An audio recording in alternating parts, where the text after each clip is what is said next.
So bottom line, what's going to happen is we're going to hit go, and then YouTube is going to say receiving your content, and then they're going to give us a very difficult time for the next hour and a half like they did last week. Hopefully that's not actually what happens today.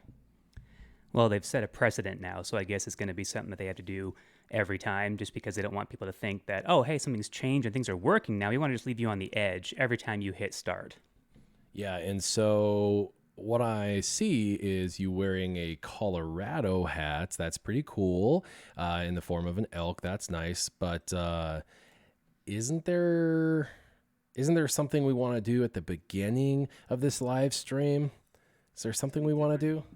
Oh, right. How are we going to start out? All of them now, right? No? Well, we'll just see how it works this time. We'll see about that. So when we want to lead into story time, we might do something a little bit different. As you can see from the PNG file starting up there, things look a little different than usual. So if we're ready to go ahead and jump in. Yeah, let's do this. All right. And welcome back. This is your man Warrior, and we are going to be doing another live stream for Scissorman, and we're going to start with story time. I'm going to go ahead and show you guys my roster, kind of where everything is at while he's chatting and doing story time. We'll get into questions here in a minute. If you have questions, you guys can tag us. I already see questions coming in hot and heavy, so we will get to them, but we're going to start with a quick story time, and in the background, you're going to see me just kind of showing you the development of the characters that I've got. So depending on what you want to be distracted with, you have two to pick from at this point. So let's see. Story time today. We have the hat. I think I got the story picked out. Yeah, let's go with it. So I think there's a little bit of a tie-in with both of our stories today. Nothing like too major, but I guess you could say this story has kind of a twofold situation because it's about how I ran into an old friend of mine that I hadn't seen in a long time, randomly in a bar downtown Rockford, Illinois, but also how I ended up getting into a pretty nasty street brawl that ended kind of terribly, and then years later really worked itself out. So to start the night off, me and my girlfriend at the time decided we wanted to go out to a bar that we'd frequented a few times. Now, this is a place that I don't normally associate myself with, but just because I'm the kind of person who's not, against the people who have this type of lifestyle, just the lifestyle itself doesn't make necessarily sense to me. So the fact that we were actually going to a quote-unquote gay bar is something kind of funny for a lot of my friends. Didn't really think that much about me, but it's like when you know cool people and that this is a spot they frequent and hang out at, it's kind of a cool place that you go to on occasion and have a good time. So we decided to go there. We get there pretty early in the night. It's probably like 6 o'clock in the afternoon, 7, something like that. And while we're there, we go and chat with the people that we know. We know the bar owners and all that, so we would chat with them for a little bit. And out of nowhere, I look over down at the end of the bar and see my friend Aaron sitting at the end, and it's like, what the heck are you doing here, dude? I've known this guy since he was like knee-high to a duck. Like, used to go to Bible studies at his dad's house, and that's when I knew him because he was like 13 at the time, and I was 16, 17, something like that. So a little bit of an age gap there, but I did know that he had recently become a tattoo artist, and he was talking about how excited he was because he got his best night ever. He made like $450 or something like that, and he was all stoked, so he's out celebrating, and everybody had all gone home for the night, so he was out by himself. So we're like, well, what a coincidence. Let's hang out. So fast forward a few hours at the bar, we decided that, copious amounts of alcohol needed to be ingested and all that, and next thing you know, it's almost 2 o'clock in the morning, about bar closing time.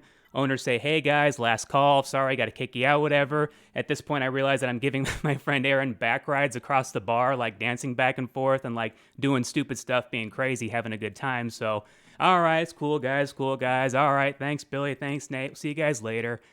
End up leaving, and this is kind of an interestingly situated bar where there's an alleyway to get to the main entrance. So you see the front portion of the bar, and they used to have a door there, but for some reason decided it was better to close that off. And since there was a alley right next to it that split the two buildings, might as well have the side door entrance instead. So you literally leave the bar into a dark alley. That's nice. Good setup for this one so far, right? So we're still, we're good and lit. We're two sheets to the wind at this point. We're dancing around, having a good time. My girlfriend was walking with us, and he at one point ran up behind her and like bear hugged her from the back, saying, "I got you. It's my piggyback ride now." And like, as this happened, for some reason, two guys happened to walk around the corner and instantly thought something not good is happening here. So instead of trying to assess the situation, they run up and start attacking my friend saying, get off her, get off her. Well, of course, we're in the chaos of this back and forth trying to tell them, calm down, this isn't what you think it is, it's no big deal.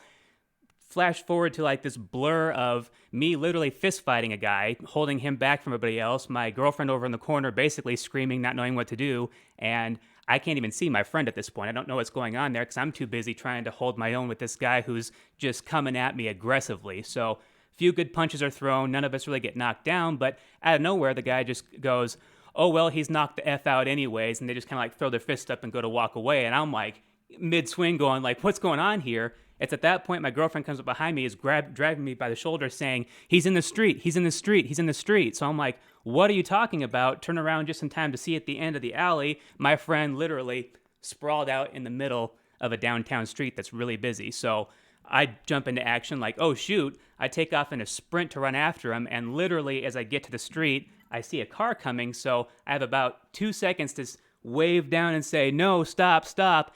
Right then, I literally look down to see my friend get ran over by the car. Right in front of me. And no freaking way. The first reaction to you, thinking is, oh my God, you okay? He's dead. That's the first thought automatically. But then when you take a split second to realize what just happened, all of a sudden you realize he's not there anymore and the car is still driving. So without even thinking, I take off running for this car. So I don't know for sure, but I've heard from witnesses afterwards that they were pretty surprised to see me actually able to keep up with the car, because at that point, the driver, who we found out later is a girl, saw me in the rearview mirror, and instead of stopping, she freaked out and kept on going. So she was trying to floor it downtown with my friend still lodged underneath the car, and I'm like literally within inches touching the bumper trying to get her to stop. So about 6 city blocks later, she turns off down a one-way street, and I can't keep up with her anymore. And at that time, while chasing the vehicle, I had enough wherewithal to grab my phone, call 911 as I'm like huffing and puffing trying to come after this car. And by the time I actually get to the street corner, I wait like not 15, 20 seconds, and all of a sudden cop car comes rolling up, and I'm like, she went that way, she went that way, she went that way. He kept on going. There's another one right behind him, picks me up, takes me back to the scene, and for the rest of the night, it's trying to figure out what happened to my friend, my girlfriend going into an absolute panic attack, and me just assuming that there's no way that he made it. So fast forward later on into the morning, we come to find out after sitting at the police station waiting for hours to give our statements about what happened, and my girlfriend going to the emergency room, me going and seeing her, checking to make sure she's all right, cop coming in saying we got to separate you now, we got to get your story and all that. We find out later that, we found him, he is alive, and he made it 11 city blocks over terrible pot-filled, potholed roads and just nastiness and all that. Somehow survives. She pulls into a driveway, backs out, leaves him for dead, takes off. So he survived 11 city blocks being drugged by a car.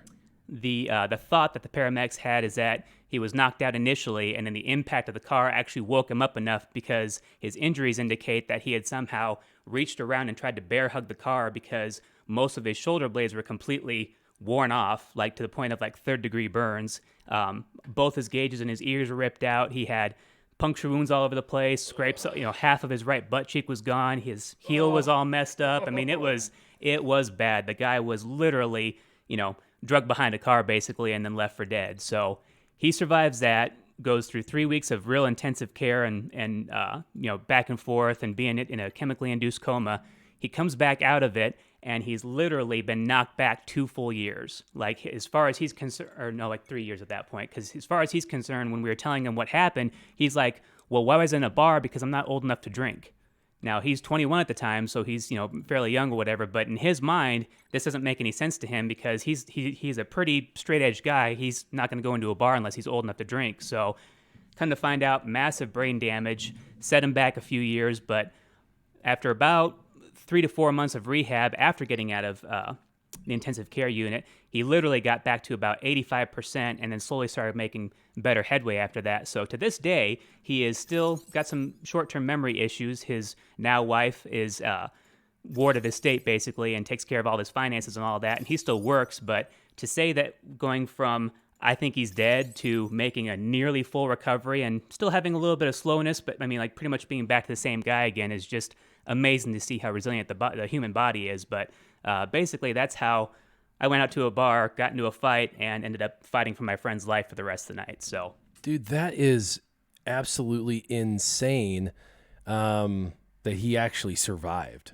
That's nuts that he actually survived, because that is, yeah, one of those things. Really quick, Ryan asks, what 5 bounty hunters should I use for the Chewy event? And I just briefly showed my roster in the background if you guys saw, and it really depends on kind of what you have. But what I've been farming for is Bosk, Django, because Django has Bosk's ship, so why not, right? And he's also an amazing lead. And then Dengar and Greedo and Boba Fett. Now, some people are using Cad Bane, some people are using IG-88, like whatever is clever. So whatever you can get, that's what you want to use for sure on that.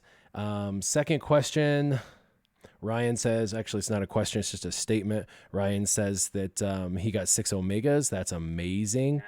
Yep. And then what gear level, Ryan asks, what gear level should I take my characters to before I move into the next character? So what I like to do is basically whatever is the minimum you can do to get that legendary character unlocked is what you should probably develop, get into that new character. And then if it's a long-term character for long-term character development, then eventually take them up to gear 11. But the earlier events, I try to stage to gear 8, and then for the later events, gear 9, and then for some of the really extreme events, you got to go gear 11 minimum to kind of compete. So yeah, for sure. Looks like YouTube might be giving us a very difficult time today. We're going to see. Unfortunately, everything on my end, I got 25 meg up and down, so I got more than enough internet. OBS is up to date. Nox is up to date. Everything's green and golden on my end, but YouTube is showing low video output. They're not syncing well. This happened last week, so hopefully this doesn't plague us. Hopefully it just works itself out, because super annoying. That they have that we're not able to get YouTube to synchronize with us. Not sure what is going on. All right, let's see. A lot of people reacting to your story. Oh, quick question. Barrett says, did they catch that girl? Oh, well, that's the other sad part of the story. They did eventually find her, because based off of my description of the vehicle, they said there was literally only 30 of those vehicles still running around this town of 500,000 people. So it was good that I was able to give them such an accurate description, but they were able to track her down because she eventually turned herself in right when they were getting close to her, and come to find out she had left a bar from down the road and was just way too plastered to drive. So she was drunk driving, apparently saw us, didn't know why we were trying to flag her down, saw me in her rearview mirror, so she remembered exactly what I looked like. I guess this kind of image was burned in her brain.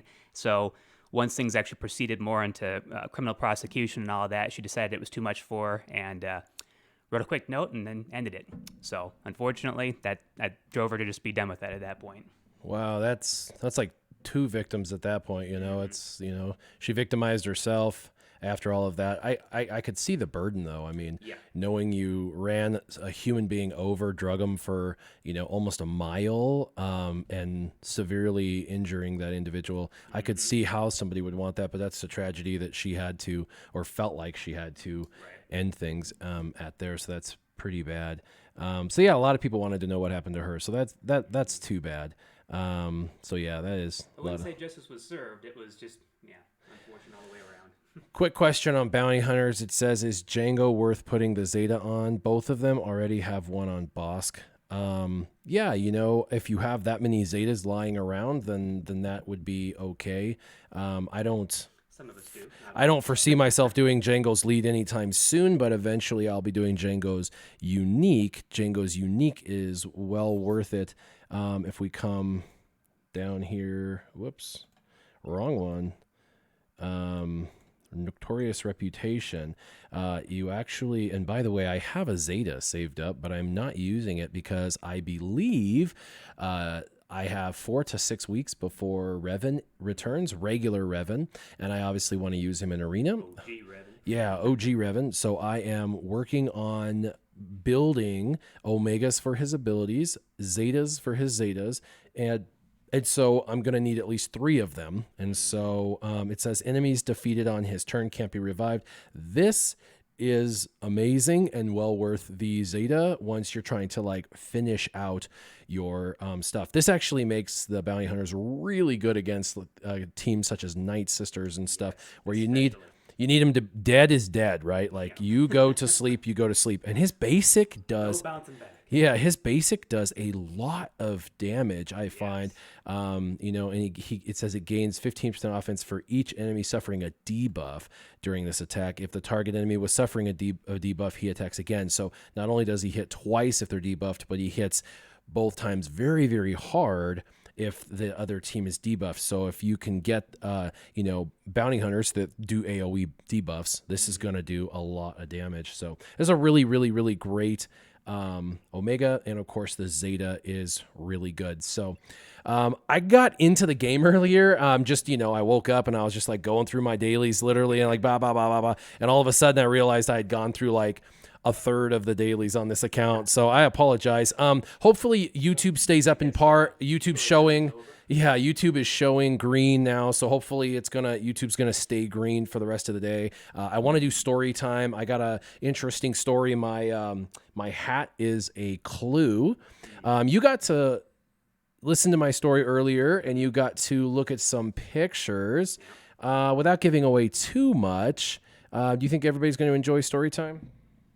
I mean, as much as I enjoyed it, I'm sure you guys are going to. It's always kind of cool to see people go back through their pictures or whatever, and especially for how long ago it is. It's like, oh, look at you, look young. Oh, look at that picture. What the? Oh, okay. Well, anyways, moving on. So the story comes out of 12 years ago, 2007, and it's a road trip story with my wife. 90s, 12 years ago? Yeah, I know, right? So it's pretty interesting. We're gonna get into that, but let's start doing some dailies. I gotta finish out my dailies, and we're gonna kind of chat while I'm doing dailies. You guys can start to take questions, ask me, ask whoever. So if you got questions, you know, tag whoever, SureShot or Warrior, and we will try to answer them as best we can. If you can foot the question, you can foot the question. And if you want to ask, you're welcome to. Really quick before I go do dailies, let's see. It says, Ilzen says, is Django worth it? I just said yes on the unique for sure. And then Dick Montgomery says, I'm at 2-star Zal and Mission and T3. Will I be able to get Revan? Probably not the next time he comes around. You have a 6, a 5, and a 4-star character, and you're, you know, probably going to be in a Cantina crunch till the end, and you may or may not make it for Revan. That's true, huh? All right. I'm going to go ahead and start going. You can start footing questions. Looks like we're all caught up on questions. Alrighty. Got my question and answering cap on this time. I'm going to be doing some hat switching around. Not so much pulling it backwards, but just swapping out. But yeah, I hoping I'm going to make it for the Revan event this time, because that'll be like this is the 4th total that's been come out since then. So no, this will be the 3rd, I think. Or maybe it'll be the 4th. I think it's the 4th. I'm pretty sure I've watched him go by 3 times, so I was like, on the 4th time, I'm going to make that happen. And yes, I've not been doing as many Cantina refreshes, so since you've noticed how you've farmed certain characters, one will go faster than the other, and this guy right here gets all the good drops, so... yes. All right, so... Can you feel that, buddy? I'm going to exercise your demons. Exercise the demons. So, yeah, unfortunately, all that to say, I'm sitting on a... sitting on a... 0 times 2 is still 0. Yeah, exactly. Double drop that. Still sitting on a 6-star Zalbar, a 5-star Mission, and a 4-star T3. And I'm going to just take this microphone and beat you over the head with it. Sorry for the audio, guys. All right, so needless to say, I'll be spending a little bit of money in Cantina. Keep bragging. Keep on doing it. Oh, that's awesome. So TB12 is GOAT. Gives us $10. Thank you so much. That was super nice. A round of Sam Adams on me. Very cool. Go Bruins. Very awesome. Thank you very much. We appreciate it. And again, 8080. I ended up getting 16. 16 is close to what I get on average. So the double drops really haven't helped me this time. It just looks really impressive when you get 8 in one spin. But I'm being getting 10 to 16. pretty much every day since before double drops. All right, so from now on, we're bringing my account on so I can do my dailies, just so, since you guys are watching, call me a complete liar, and then I'll just get crazy amounts of shards. Thanks, appreciate it. Yeah, Dick Montgomery for at 2-star. Yeah, sorry, at that point, I don't think you're going to make it if you're only sitting at 2 stars on those characters. It's going to be a heck of a crunch or a heck of a card swipe for you at that point. Let's see here. What's your ideal KOTOR team? Well, if you're talking about going for Revan, or that's KOTOR, yeah. So if you're talking about going for Revan, then you're going to want the Mission Zalbar combo, T3, M4, which pretty much is going to be used just for that event. I don't see him being viable in too many others, but this 5 here, Jolie and Bastila. Yep, that is the requirements for that particular hero's journey. Yep, looking good there. Hate you. All right, so who else? Gotta have Zalbar drop, though. Yeah. T3 empty needs 2 stars still at that point, so. Yeah. Although I just got 20 shards today alone. That's pretty good. Pretty darn good. Yeah, pretty neat. Pretty darn green with envy. I guess I wore the right shirt today. Ugh. Am I blurring out, guys? Is this matching? And see here. Colonel Jansen! There's some place that is posted for when the stream will start before the stream starts. What, you guys want advance notice of this thing happening? I thought it was supposed to be this cool hey, pop up on your phone, look at us while we're at work. So why do you think I don't post an advance notice? There's a couple of reasons, but I'm guessing you could guess those. Well, first and foremost, schedule, probably not allowing for it. As soon as you do put it out there, hey, I'm scheduling it for this time, something inevitably is going to come up, right? You got to take a kid somewhere, car broke down, work calls, you had to go in for the day, something ridiculous that's well, hey, if I let you guys know about it, you plan for it, and then can't make it, it's a bigger disappointment, right? So I would say mostly just schedule. What's the second thing? We always say we're going to start this at 9 a.m. When do we start it? When do we start it normally? Well, we always get here at 9 a.m. so we can start the restarting process, the updating process, the YouTube not communicating with Knox process, the, throw the computer across the room a few times, pick it back up, dust it off. You okay? Okay, try again. So mostly internet connection. Yeah, that's the issue. Even though internet connection says it's just flying. Can't figure it out. It's just every time I say, hey man, show up around 9-ish. We'll be like 9:30, right? We'll do 9:30 every Wednesday, and I can't always do every Wednesday. Is the reason why I don't want to schedule it. And yes, schedule is a big issue. But then we get here at 9. We spend 30 minutes doing everything perfectly, resetting everything, rebooting the internet, rebooting my computers, getting everything up fresh, closing out a bunch of stuff, making sure everything's connected, turning all the programs on, making sure everything's syncing, everything's good, and everything's not good. There's always 30 minutes of things we have to fix every single time we try and do a live stream. I don't know why, and it's always something different. There are some basic things we have to do now, but it's always different. We started this at 10 today, basically, approximately 10 o'clock, and we were planning on starting it at 9:30. So if I put 9:30, you guys would it would just go live, and you guys would be like, why aren't they on here? They're liars. So I don't want to be a liar. So when it is when it is. It's whenever I can get everything to actually work the way it's supposed to. Mm-hmm. That's true. Not a liar, because we don't know when it's going to go up, so neither do you. That's the fun of it, right? You get the chance to be able to be surprised or not. Is it going to happen? Is it going to happen? Is it going to get cut off halfway through? You never know. I think we had a few more ats pop up here. Yeah, that's a good one for him, Barrett, is just to say that you got your notifications set up. So obviously you have to subscribe to Warrior's channel, but then you also have to click the bell notification icon, and then it'll ask you if you want frequent, infrequent, or no notifications, and then go ahead and pop that frequent one. So anytime something happens, you're going to get a notification popping up on your phone and annoying you at the inopportune time, I'm sure. Let's see. Hans Omar has a question. Have a song stuck in my head, but can't remember the song name. In the lyric, the song talks that he needs to calm down, and he's looking up to 7 girl for love him, 2 want to kill him, and 1. What? Oh, it's a countdown, maybe? I'm going to have to think about that one for a second. I like these brain teasers because I like to consider myself a movie quoter, and, song lyrics usually do pop in my head, and people ask, what song is that? Oh, it's so-and-so, so-and-so.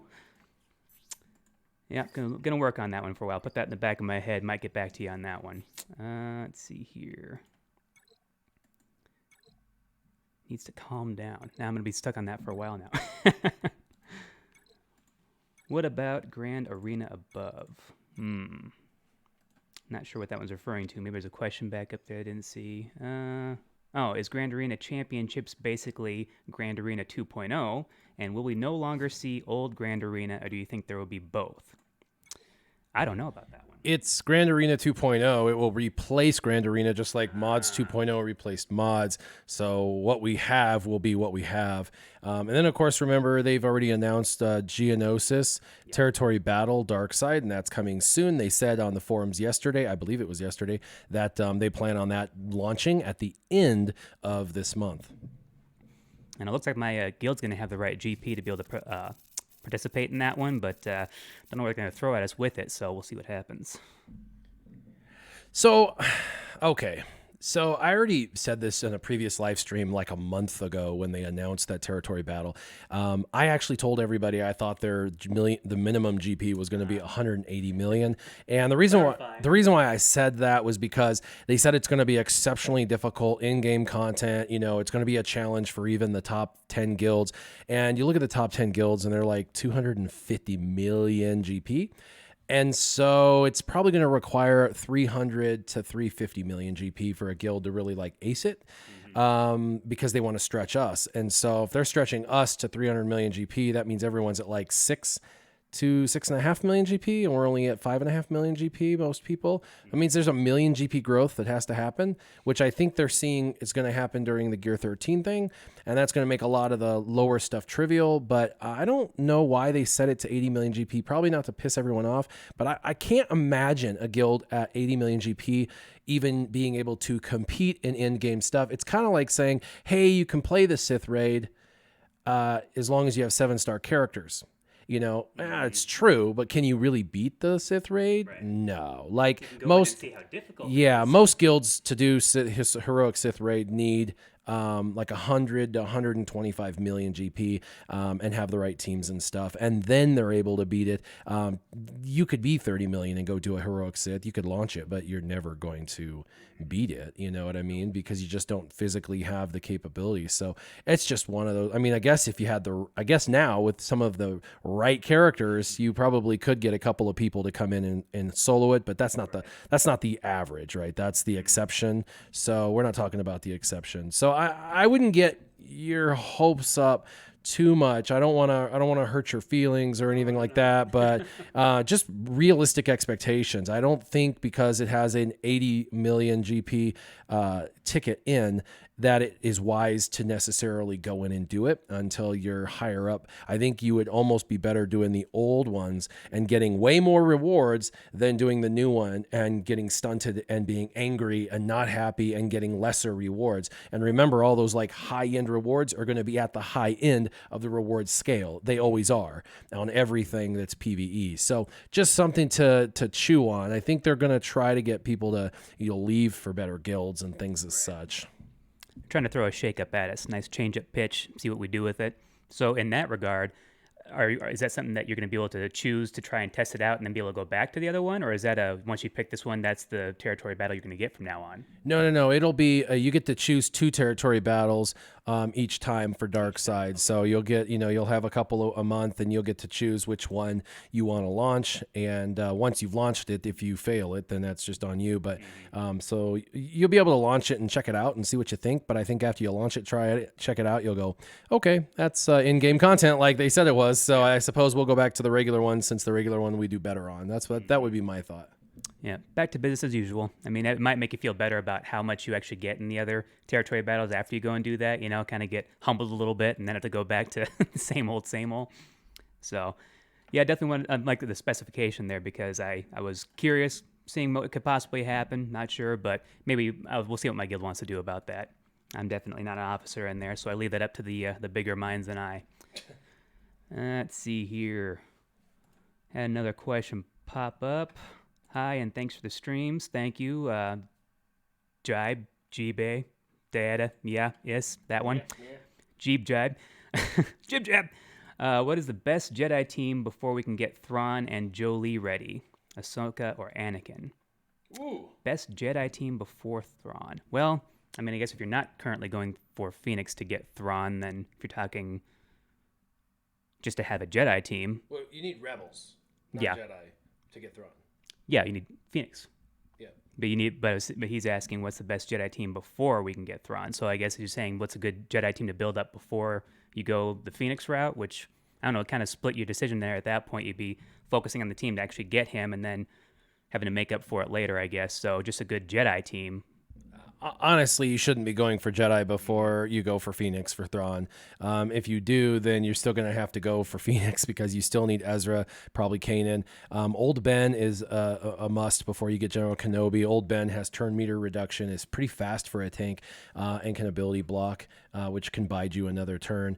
And then you should be immediately farming for, Jolee and Bastila as soon as you have their nodes unlocked. Mm-hmm. Look at this, though. I just got 300 crystals. I'll take it. Achievement unlocked. Kind of like that in Xbox, where you get this little thing that pops up as you're playing. Hey, look, you just did something cool. Then, of course, you never go back to see what it actually was. It's just in the corner of your eye. You think double drops are a good replacement for Grand Arena rewards? No. It is not a replacement. In fact, they said that they were going to make it up. And in the past, what they've done to make it up is they give 4 through 7 rewards to everybody kind of thing. Or they give like medium rewards, and that's fine. That's what they've done in the past when they said make it up. And they had announced and discussed double drops before they said they were going to make it up. So the double drop, and then when they did double drops, they put their reasoning on the forums. They put the reasoning for double drops was to celebrate the growth for you to like grow and celebrate the new Grand Arena that's coming.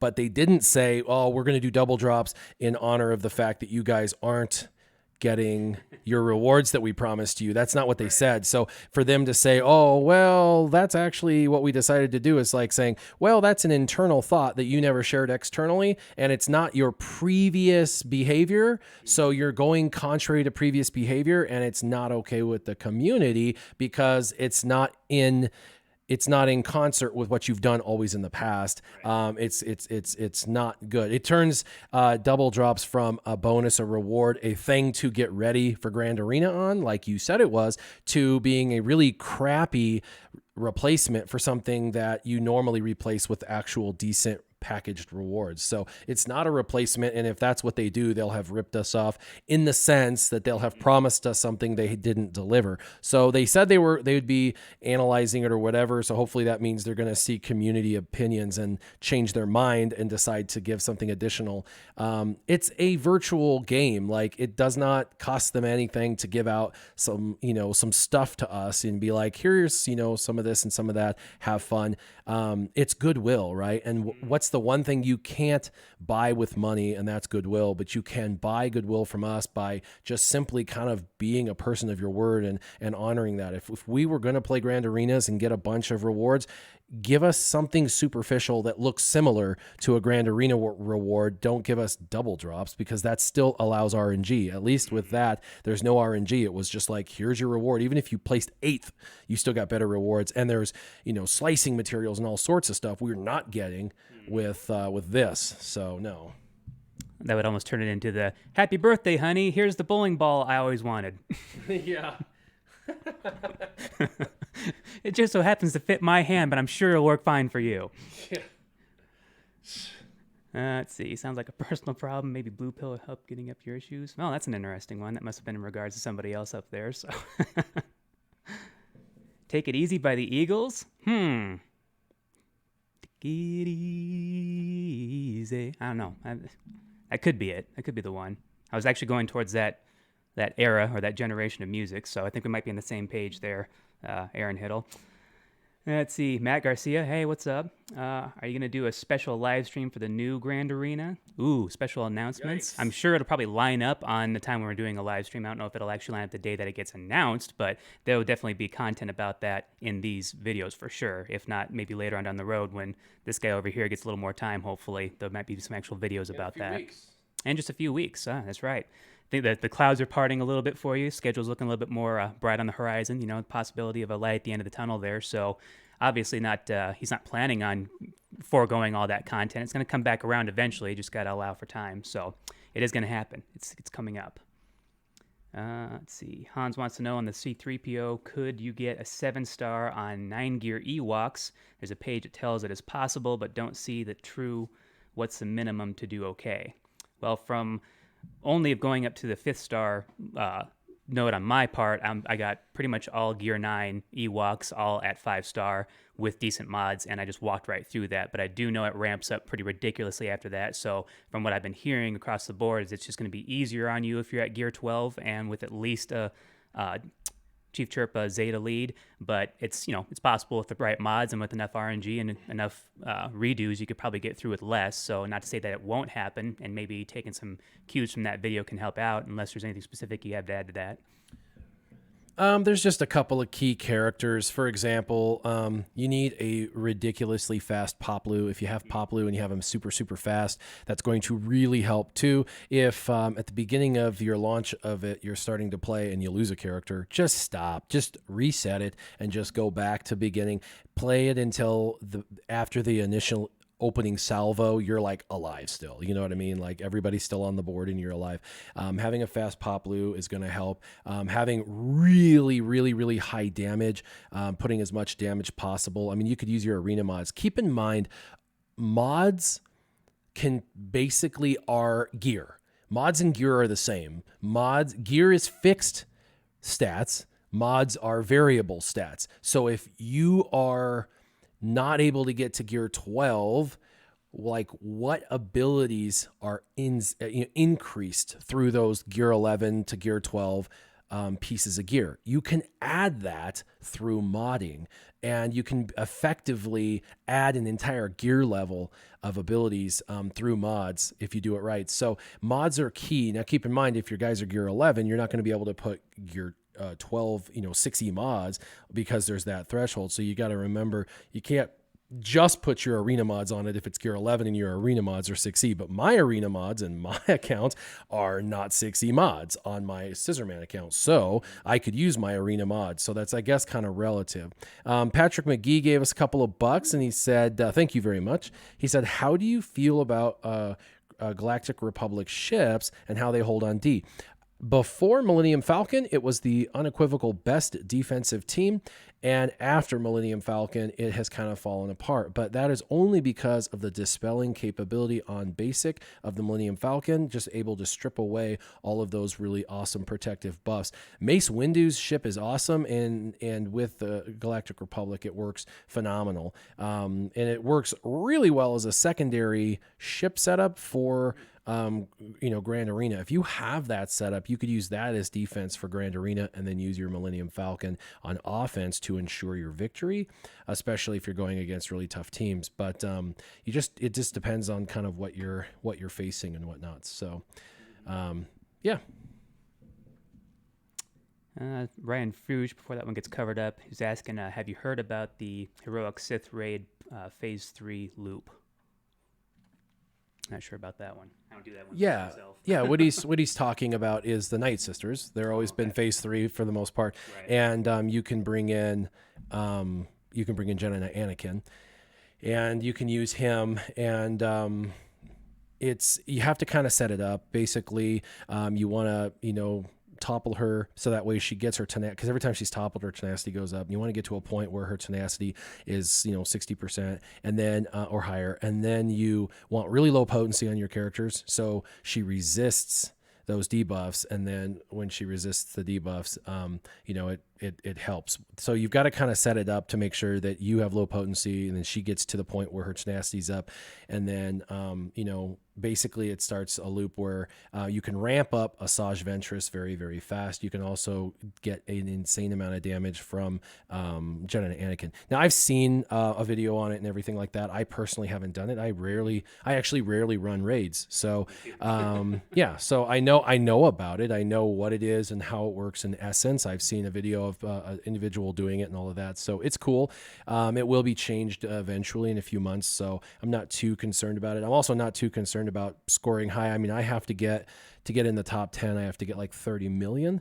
I have the teams to do 30 million if I really wanted to, but I'd have to spend an hour doing that 30 million. And most of the time, pretty much 100% of the time, I'm at work when that happens. And I can't just play Star Wars for an hour while I am at work. I can't do that. So yeah. So a lot of times you do what you want during work hours? I know, right?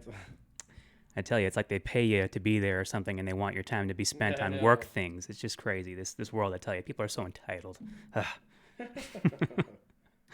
Let's see here. The Astro Nerd Boy says, "Hey, Warrior Presents. Quit the game the other day. Aw, why?" I mean, I can see why, but aw. But still gonna watch you do your thing on this excellent free-to-play series. Hey, all right. Well, still got a fan, even though not a fan of the game. I kind of feel the same way sometimes. Just not saying, but I'm saying. Francois Brown says, "Yeah, seeing more and more people quitting the game. How do you guys feel about the current state of the game?" Well, I think they're shaking off the low-hanging fruit a little bit. I think they realize that there's some stagnant players out there. There's some really comfortable guilds that are, just being real casual, not really moving up too much. And I think they're putting out content to really try and help people up their game and really push them towards better guilds and being more active and getting involved. So I think they're just trying to, not so much trying to make you quit by any means. They're just trying to get you excited about things again, trying to give you another carrot for the donkey, so to say, just so it's something to strive for, and then, of course, hopefully to pay for. And I think, unfortunately, this is going to be a lot of fallout because I think that tests your mettle a little bit. Are you a long-term player? Are you a casual player? Are you this isn't fun enough to keep on going up with this crap? So, done. Unfortunately, I've had a few people in my guild for that very reason just saying, nope, I'm tired of the crunch. I can't keep up with this anymore. It's getting to the point where I don't want to have to go for a new character every other week, and I can't afford that and farming and gear, and, it just gets to be a little bit too much for some people. So they just decided, hey, still going to hang out in the Discord, but see you guys later as far as the game's concerned. So I understand it. I do. Can't say I haven't thought about it myself. Man, I'm slaughtering this team. Walking right through. Yeah, minute only. You know what's funny is yesterday you were having a beer on the back porch with me last night. We were chilling out, relaxing. Outside the school I was just going to say that. Went up to no good in my neighborhood. But we were sitting there and you showed me your arena team and I was like, oh my gosh, we run the exact same arena team. Like straight up, they look identical except for you got gear 12 and I don't. But other than that, I was like, wow, that's crazy. We play the same arena team. And you actually target these types of teams, right? Oh yeah. Palpatine is definitely the one that I look for because sometimes Night Sisters, I can go through and just wipe the floor with them as long as I just stay tenacious against old Doc and everybody reviving and everything. But when in my particular shard, as soon as I hit that 540, 550 range, that's when not only it turns into straight Revan, you start to see some pretty maxed out, ridiculous Darth Revan teams as well. So with my particular Bastilla lead, it ain't happening. So I'm lucky to stay within that 500 range on a given day. I climb up to that point, and then that's where I just kind of call it quits. So when I see an occasional Emperor Palpatine team jump in, it's like, yes, good, I can actually win. So I actually make an attempt at that. Otherwise, the fast CLS 3PO Chewbacca Han team, yeah, forget it. Too fast, way too much turn meter reduction. I just sit there and watch them walk through my team. So I've gotten very picky and choosy now. Speaking of that, you have the top 500 are Revans and Darth Revans. The top 500. Yep.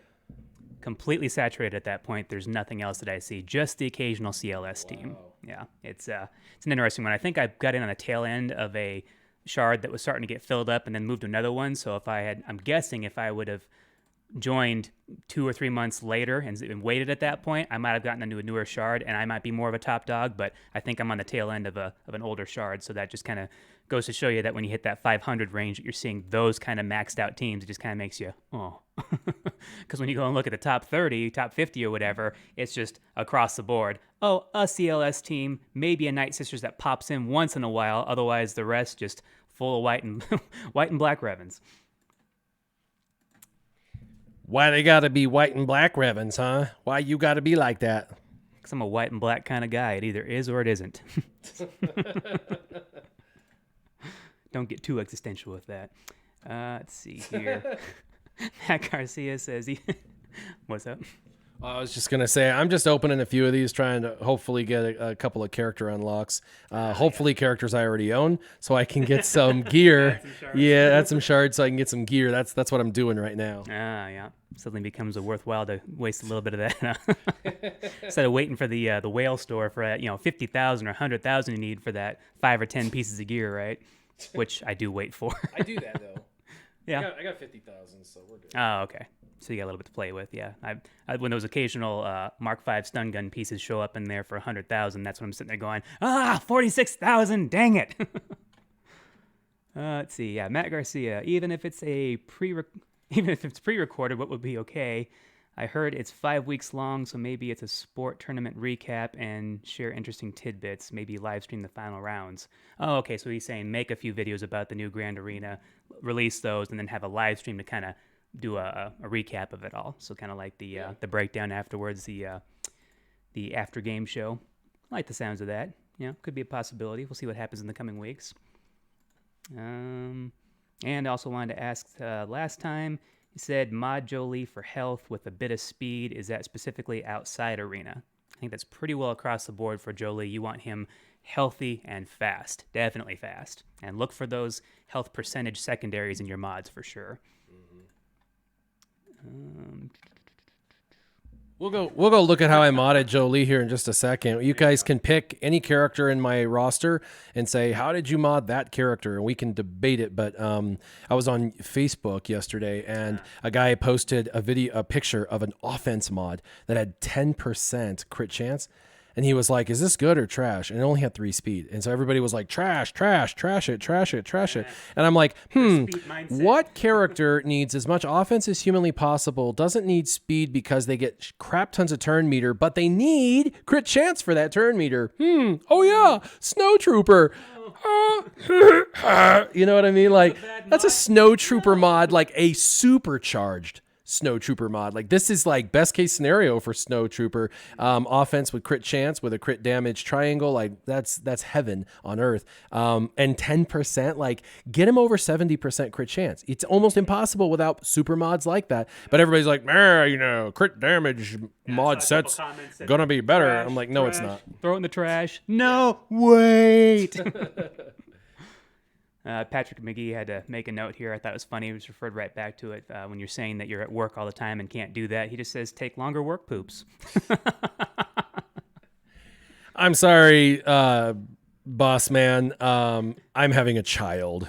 It's a very large brown child coming out of my rear end, and it is going to keep me inundated for the next hour to hour and 15 minutes. I hope you understand.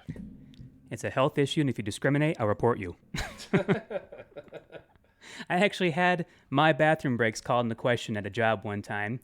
Come to find out later, it was specifically because, really weird roundabout way, I wasn't going to the parties that they invited me to, the after-hours office parties, where if you didn't partake in the extracurricular activities there, then they looked at you funny, and because I turned them down too many times, they were trying to find a way to boot me out of there. So one of the ways they came up with was specifically that, and they asked me if I was ill, and I'm like going, I don't know. In my opinion, since I'm a healthy guy, I like to go. I literally go at least twice a day, just because that's how things work, and it may take up to 10 minutes sometimes. I don't see that as an issue, but I guess that's just me. I'm more healthy than the average human being, or I'm just not that sold out to the idea of my masters telling me when and when I cannot go to the bathroom. Wrong character. Hey, you're starting to look more like my openings on that one. 7-starred Ewok Scout just off of these bronziums alone. 2 characters in a row? What's going on here? Well, one's an unlock, one was just a shard. Either way. Either freaking way. It had to happen. I need to stop looking over there, I guess. I'm just going to start getting mad. Let's see. Before this one gets buried, Aaron Hiddle is preparing for the CLS event whenever it comes back. Yeah. We're thinking mid-July. Yep. The question is, will Gear 9 be okay? Do I need max skills on everyone? I know there's guilds or guides out there, but I thought I'd ask. Yes, Gear 9 for sure, and mods are always good, but max skills just makes it that much easier. I think I walked through that event with mostly Gear 8, Gear 9. All Gear 8, Gear 9. At that point, yeah, I was hurting for it. Barrett Clements, should I Zeta Treya, I was late getting her, or do I throw a Zeta on GK to finish off my Padme team? If you've got a Padme team going already, definitely want to go that route because, yes, Treya is still great. Don't get me wrong. She's good for territory wars and that, but it's not going to be a key character that you need to get those Zetas on right now. That's something you can do later on, kind of back page farming and all that.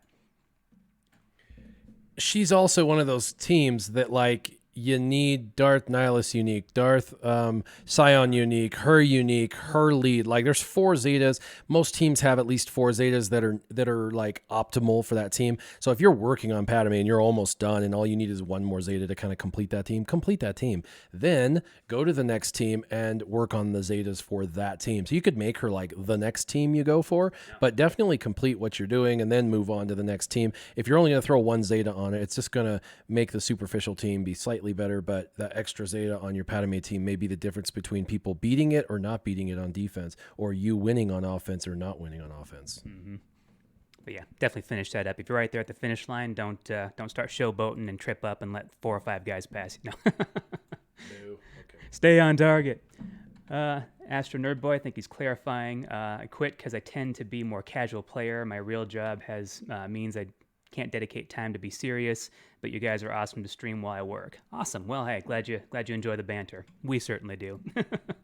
I think there's times where we actually start things and we go through all the issue of setting all this up and going through all the updates and everything and going, it's not really feeling it right now. And then that stream starts and then all of a sudden, hey, here come the personalities, the banter back and forth. And we thought we were only going to go for like a half hour. Next thing you know, well, 2 hours. Sorry, guys, got to cut it short. I don't think I'm going to be able to do this.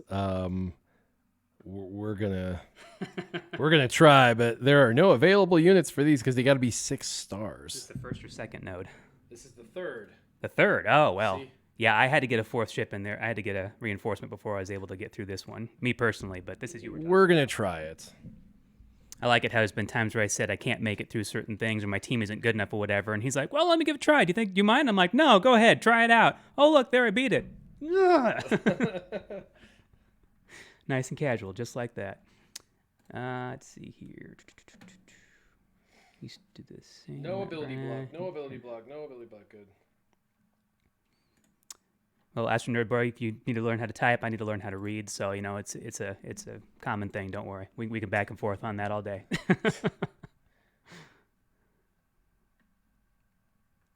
Oh, hey, Dalthazir, homeboy from my guild, saying, "What's up, guys? How you doing?" How you doing? Huh? How you doing? Oh man, this is gonna be rough. I didn't say that right, did I? It's Wait. got to be by the Joey. There's 2 Darth Vaders. How in the heck? How is that even humanly possible? That is. Because EA, that's why. Capital Games says so. That's not even possible. I've made that note numerous times. How in an event like this, if they want you to be matched up in a similar way to try and figure out new strategies and all that, where's my second TIE advance? What the heck's going on here? Good, now we're back down to 1. It's even again, even though they probably got another one in reinforcements waiting. They sure do have a lot of TIE fighters available. Obviously they're multiplying exponentially. And I'm going to go after him, so he's going to kill me, like, bad, because he's going to get his ultimate. He's going to go, no, not in my house. Who else? What you got for me? Makwa. How did Team Instinct sponsor the new tune Shock T? Or no, is that Team Instinct? I'm guessing TI, I'm assuming? Yeah. Sponsor the new tune Shock T with Team Instinct at the end of the game. How did that happen? What's going on there? What's he talking about? I have no idea what he's talking about. Unless I'm getting the acronym for TI mixed up there. Maybe rephrase this in the form of an answer. I'll take anal bum cover for 500, please. Let's see here. No! Mass attack. Whoa. You actually survived it. I mean, yeah, 2 ships down, but here. Back at you. And of course, he's got 2 left over, because it just goes that way. Yeah, but the problem is I have to kill them now with a hound's tooth. How's that even going to happen? Breach him to death. You got unlimited cooldowns, right? No! Right? Oh, well, at least it's not another Vader. He's got those guys in spades. Grand Admiral Senate. I'm level 59 and using your pillar system. I'm rank 309 in arena. What should I do when it comes to ships since I don't know who to invest in early? Ooh. Well, 309 in your ships arena or 309 in your regular arena. But if you're at that level 59, you're not even 2 ships yet. So I guess at that point, you're going to really want to go for Geonosians. That's just kind of hands down if you're that early on. Those are just the ticket into not only getting used to how the synergies work together, because those are the most synergistic team on the ship's shard there, but that's just the first and foremost what you go for. I think I'm up to 4 now if he's still paying attention. I think I might actually win it. With your houndstooth? Well, he's tanky enough just to sit there and taking it, isn't he? Try this on for size. But wait, there's more. Ah! Yes. Yes, I can't believe it. I needed those. I need those Omegas bad. I will go along with Adam McCowan on that one. Yes, if you have the extra time and you want to start going that early for Bounty Hunter ships, you will be set up later on for Millennium Falcon. That would be great, but maybe at level 60 a little early on to be thinking about Bounty Hunter ships. Geos for sure, then move on to Bounty Hunters. Good call. Let's see. Hi, Matt Garcia again. What's up? He has a good question this time. All right. How do you know when you have modded a character correctly and can move on or leave them as is for a while? Trick question. Never. Well, when you know that you've got decent mods on them. I mean, if your mod sets don't make sense, then that's not good. If your mod, primaries that you're picking make sense, then good. But if they don't make sense, keep at farming and finding mods until the primaries and the mod sets make sense. Then once you have the primaries and the mod sets that make sense, then you can kind of, once you get some, material to slice them, you can focus on a particular faction for a while. Like I did arena for a while, and I tried to, slice most of it up to gold. I did that for some rebels. It doesn't make them super mods. It makes them a little better than they were as you level them up. So it's difficult for sure. For sure. D. Salazar wants to know what is the ideal 5 for a First Order crew-led team. We were just talking about this last night, actually. It's specifically a defense team for me on Territory Wars, so I was trying to figure out what would be the best mashup for all that, because for what I have set up right now is crew, regular Kylo Ren, First Order TIE Pilot, Fox, First Order Executioner, and Phasma.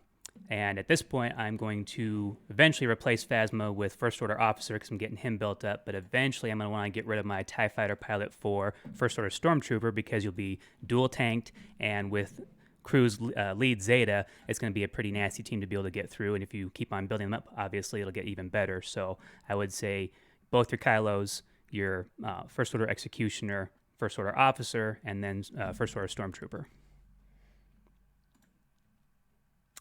Who's next? Let's see. Platinum Gamer 49 wants to know thoughts on Logray being stuck behind a shard wall.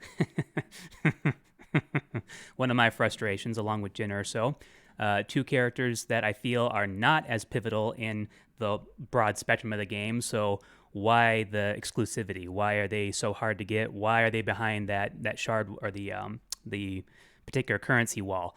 I got nothing for you on that one. I'm particularly frustrated with it, and I was just barely able to get under the wire for the 5-star 3PO to get Logray up to that point, but just keep on leaving yourself some seed in that shard store for both Jyn Erso and Logray, because that's the only way you're going to get them. I mean, unless you want to start spending crystals on the opposite side of things, but if you're like me and don't want to do that unless you absolutely have to, got 1 left after that. Come on. Guess it's down to Houndstooth again. Yeah, just keep the extra store currency available for them for when they come up. Just make sure that you don't go below that 900 mark, and you'll always have enough for at least 2 drops when they come around because they are random. It's just frustrating, and I don't know why. Once once we get back to being on speaking terms with Capital Games on that, they can let us know. Houndstooth for the win ×2. It's gonna happen. She likes apples, green ones. Yeah. Let's see here. Ryan Fruge again. When Treya is an afterthought, you know that the power creep is real. Yeah, that's true. Got that kind of power sitting around with nowhere to put it, no time and effort and energy to put into it because too many new things coming along and you can't go back and focus on that the way you'd like to. I know the feeling. Still going for, still participating in the raids, so I think I'm sitting at 5-star with like 28 shards, so it's going to happen one day, but for right now, no ability mats, no major mods, nothing going towards her, just kind of, oh yeah, after Old Republic, after Ewoks, after C-3PO, oh, then I got some time for her. And then Chewbacca now, because he's coming back around in July as well, so look at this guy with his houndstooth up in here. No, don't freeze. Come on. Register. No, it's not registering. Everything disappeared. Oh, I hate this bug. I hate this bug. No, all the buttons disappeared. All the buttons disappeared. I know. It's going to happen, though. Ha-ha! Willed it! Willed it! Oh my gosh. Ooh, look at that. Some nice materials. 15. Prestigious. Nice. Prestige. Prestige. Worldwide. Wide. 10. For them boats and hoes. Let's see. Ryan Fruge also wants to know, is Karth's ship worth it? Worth it, series. Oh. Yeah. Hold on. End game. Hold on. Do you even have Karth yet? I don't. Hold on. Is he talking about this ship that I could activate if I only had the character? Yeah, Karth is worth it. T3 you got to get anyway, and they had that whole Emperor's Chase thing or whatever, and I was just farming for stuff, and I just happened to get 134. I think that's enough to get him like 4-star, 5-star. I don't know. He's like 4-star already for sure, almost 5-star, without even farming for him. So yeah, I definitely need to farm Karth to unlock him so I could use the ship. This ship is good. It's kind of like a Cassian 2.0 ship. Comes in, does a lot of damage, can dispel everybody like Cassian can. But Cassian's ship is better and works more synergistically with the rebels. And so the Ebon Hawk is like a kind of a less good version of that. Now, if you were using kind of a support cargo ship type of team, this would be the Cassian for the cargo ships. But I use it in my main account in the backup, like just as one more ship to come in and kind of ruin their, dispel all their stuff. So it's okay. Let's while we're in here, let's look at all my ships. So I don't have any of those unlocked. My Executrix needs some more development. There's some more offense. Let's do it. We need to develop all three, the Executrix, the Executrix, the Chimera, and Home 1, because I have them. The Endurance is very, very difficult to get to 6 stars.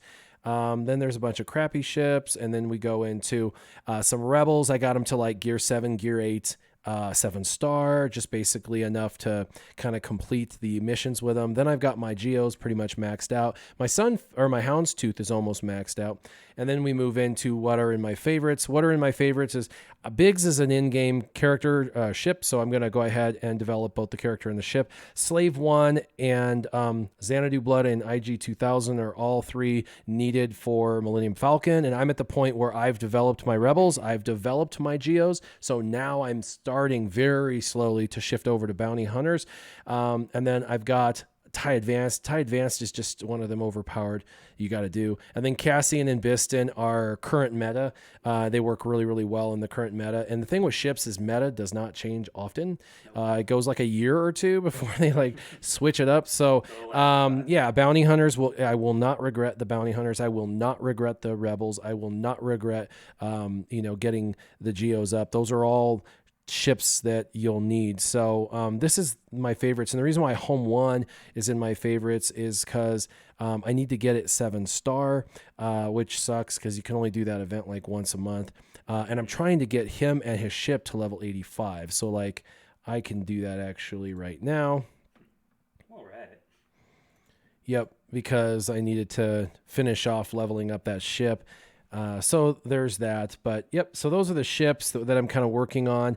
My favorites over here are, you can see bounty hunters. There's quite a few. I've got Greedo, Jango Fett, Dengar, Bosk, because I'm going for Chewie the next time he comes around, which is in the beginning of July. Then in the middle of July, it's going to be CLS, which is where my Luke Skywalker and Princess Leia are coming into play, because I and R2D2, because I need those guys for the event, and I'll be ready for Luke. So next month I'll get a 5 or a 6-star Chewie, and then I'll get a 7-star CLS so I can use him, and then at the end I'll get a 7-star Revan. So I'll have Revan, CLS, and Chewie, probably 6-star. By the end, at minimum 5-star though, at the end of July. So within the next 4 to 6 weeks, I'm going to have 3 more like Hero's Journey Legendary style characters, and I'm pretty excited about that. Being under 1.5 million GP. Yeah, well, being at 1.2 million GP. And I've already unlocked Han Solo, which he'll go 7-star today. R2D2, General Kenobi, Emperor Palpatine 7-star, Thrawn 7-star, Yoda 7-star. So I'll have like 8 legendary or Hero's Journey characters and a ship of the 15 or whatever that are in the game. So yeah, within the first basically 5 months, I'll have unlocked over half of the most important characters in the game. And you can see my gearing, my goal for gearing for these characters, these 3, specifically Chewie, specifically CLS, and specifically Revan, is gear 9 minimum. And then some characters key characters going up to gear 11. So like Bosk is gear 11, and he's got a Zeta. And actually before that event, there's a really good chance that I will actually add this second ability, because that taunt regen is insanely overpowered to help protect your undergeared characters, which is what you do in the raid, right? Or in the event. In the event, we're going to be undergeared for sure. If you look at my bounty hunters, so this is going to help protect my undergeared bounty hunters for sure. And then Han Solo, he's just a great character. Yeah, Bosk can. And then you can see for Revan, I've still got Zalbar, who's got to get to 7-star, and I got to get 3 more pieces on him. I'm working on actually this stun gun. He needs a stun gun for tenacity and health and strength. And it's just waiting on these bad boys. So I've got to farm the stun gun prototypes or purchase them. And somebody asked, where do you take their abilities at? Where do you take the abilities? So let's just look at Luke Skywalker. So I take it to 7, and I don't put mods on him until the event, and then on the event I can throw mods on him. I'm not using him any other way right now. So I take him to 7. Now, if it's an event where you're struggling, you could find a very specific ability that maybe you should level up all the way. For example, Zalbar for this, I'm going to have him gear 9, 7 stars, which is kind of minimum. I'm going to have decent mods on him. And then I did Power Blast as an Omega ability, because it actually, on a crit, it actually inflicts the armor shred. And with this particular team, you can actually get crit damage or crit chance up. So there's a chance he's going to crit, and when he crits, he's going to put armor shred for the rest of the battle. This is important, especially in some of the future content. So that one was worthy, but I haven't done the damage over time effects yet, because I'm not running an Old Republic on defense team yet. This adds an extra 10% defense stacking, which is really strong. I might do that, and then eventually someday, I obviously would want to provide this to him, but that'll be down the road. So, pick an ability, something where, by the way, I'm getting her have to take her stuff to level 7 for the event. So this is exactly what I'm doing. I'm staging her stuff. Now I actually need to take her to level 85 as well, using all my credits. That's really sad, but that's all right. She needed to go up. And then, and then we need to do all of her abilities. And no Omegas needed for now. We're going to try the event without the Omegas, and I think we're going to be okay. So, and there's only one more now. I just need 3 more of these, and I'll have her finished off. So, yep. And then I'm taking her to gear 9, so I need 3 more pieces of gear. This one's relatively easy. The Mark IIs you can get your hands on pretty easy. This you get in the, events. Yep, the daily drops. It's just, I need 2 of them. I need one for the furnace, and then I need one for the other. And so, yeah. And then, of course, these are pretty easy. But you got it. Yeah, so probably 3 weeks to get those pieces. Hopefully I'll get more of the furnaces in the raids, because I've been getting those pretty frequently, actually. And then these Mark IIIs, it'd be nice if I had one fully crafted drop. Or I can save some crystals over a couple of days and buy one out of the store. 300 is probably better than farming for it. Yep. So you can see I've got Revan characters in here, CLS characters in here, and the Chewie characters in here, and they're all going to go to gear 9, so that's why any of the gear 8s are sitting in here. And then for Droideka and Poggle, everyone's probably wondering, what the heck? He's trying to tell us something. We need them for, something. I've got them in there because they share a node with, just to make it easy on me farming wise, they share a node with a bounty hunter ship. So Xanadu's Blood, which by the way, that's a whole week, and I've only gotten 11 in an entire week. So that stinks. Not fun. Nope. But I'm getting Droideka. So this one is for bounty hunters, and then same thing with Poggle. If we go to Poggle, when we hit find, it's got the IG 2000 ship in there. So this, for the record, the bounty hunter ships are going to be the worst grind to date for me for any characters like in the game. Is those 2 ships. Those are going to be the absolute worst. Now the good news is, and I'm excited about this, is because they're needed and because they're secondary. You need them for the actual Millennium Falcon event, but then of course they're secondary to the actual shard drop of the character on that node, so naturally they're going to drop less. theoretically they don't, but so the reason why I'm excited is Boss, right? Jango Fett and Zalbar are both 6-star going to 7-star, so I am hoping over the next 2-3 weeks that Zalbar and Jango get finished. When they get finished, all that energy I'm spending on the Jango Fett and the Zalbar nodes are going to be evolved over to Droideka and Poggle. So all those, and I'm refreshing their nodes. So I'm going to be able to do 10 a day on Droideka and 10 a day on Poggle, and hopefully that will help make that a little bit easier, faster, whatever. But that's a struggle. And the thing is, Droideka is an awesome droid, and eventually a separatist, and eventually, I'm going to want it down the road. Just a really great. In fact, I know a lot of people that don't do this, but it's a phenomenal team.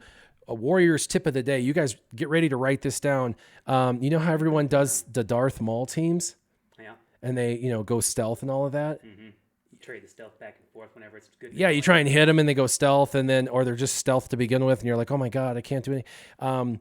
Droideka, make him lightning fast, which is the counter opposite of what people think. Put just like a super speed set, like a plus 100 speed a minimum, because people know Droideka to be slow, so they will not expect this. Put him as the tank with your Sith with a Darth Maul Zeta lead. What happens is immediately they all go stealth. He's pretty fast. They aren't expecting it. They have to hit him, so they're kind of casually hitting him because they have to. But they're trying to hit your Sith because they don't really care about Droideka, right? Mm-hmm. So if they see an opening, they'll like smack a Sith, and then they'll go stealth. And then he's going to roll, give himself that immunity, and he'll be the only one that they can target because he's the only one that doesn't go consistently stealth. And then of course they can hit him and stuff. And if they've taken in any kind of turn meter reduction characters, it's going to totally backfire. And there's a lot of like CLS and JTR where there's a lot of like turn meter manipulation. So he's kind of a good force taunt that's like an immune to damage force taunt because everyone else is stealth. Now, if he's really slow, it doesn't work. And this is why he's the only one not stealthed, and they just hammer him and he dies, and then he doesn't even get a turn. Then that's just stupid. So you got to mix it up, and you got to actually put 100 to 120 plus speed minimum, and then throw him on that Sith team, and he becomes kind of that invincible tank on that, which is super annoying for sure. I like it. What other questions really quick? Where were we at? We're about all the way back up to here. I think one just got buried. Oh, they were specifying it was Shock T, not Team Instinct. Oh, it's a joke. Shock T, Team Instinct. How did we get anyway? Okay. Har har har. SureShot looking for recommendations on a second Jedi or Sith squad for an extra territory war defense. This is people with deep rosters. So, well, it's his, but we just did Darth Maul doing that team, and then also Treya if you have her for sure. Or what's the ideal? Well, you can answer that one. What's the ideal idea of splitting up or creating two Jedi teams, Revan and Bastila leads? Yep, definitely. Bastila lead works really, really well, even against like Night Sisters and some of the others. So we'll let you jump in. There's a sure shot here and a sure shot here. And so, yeah, go ahead.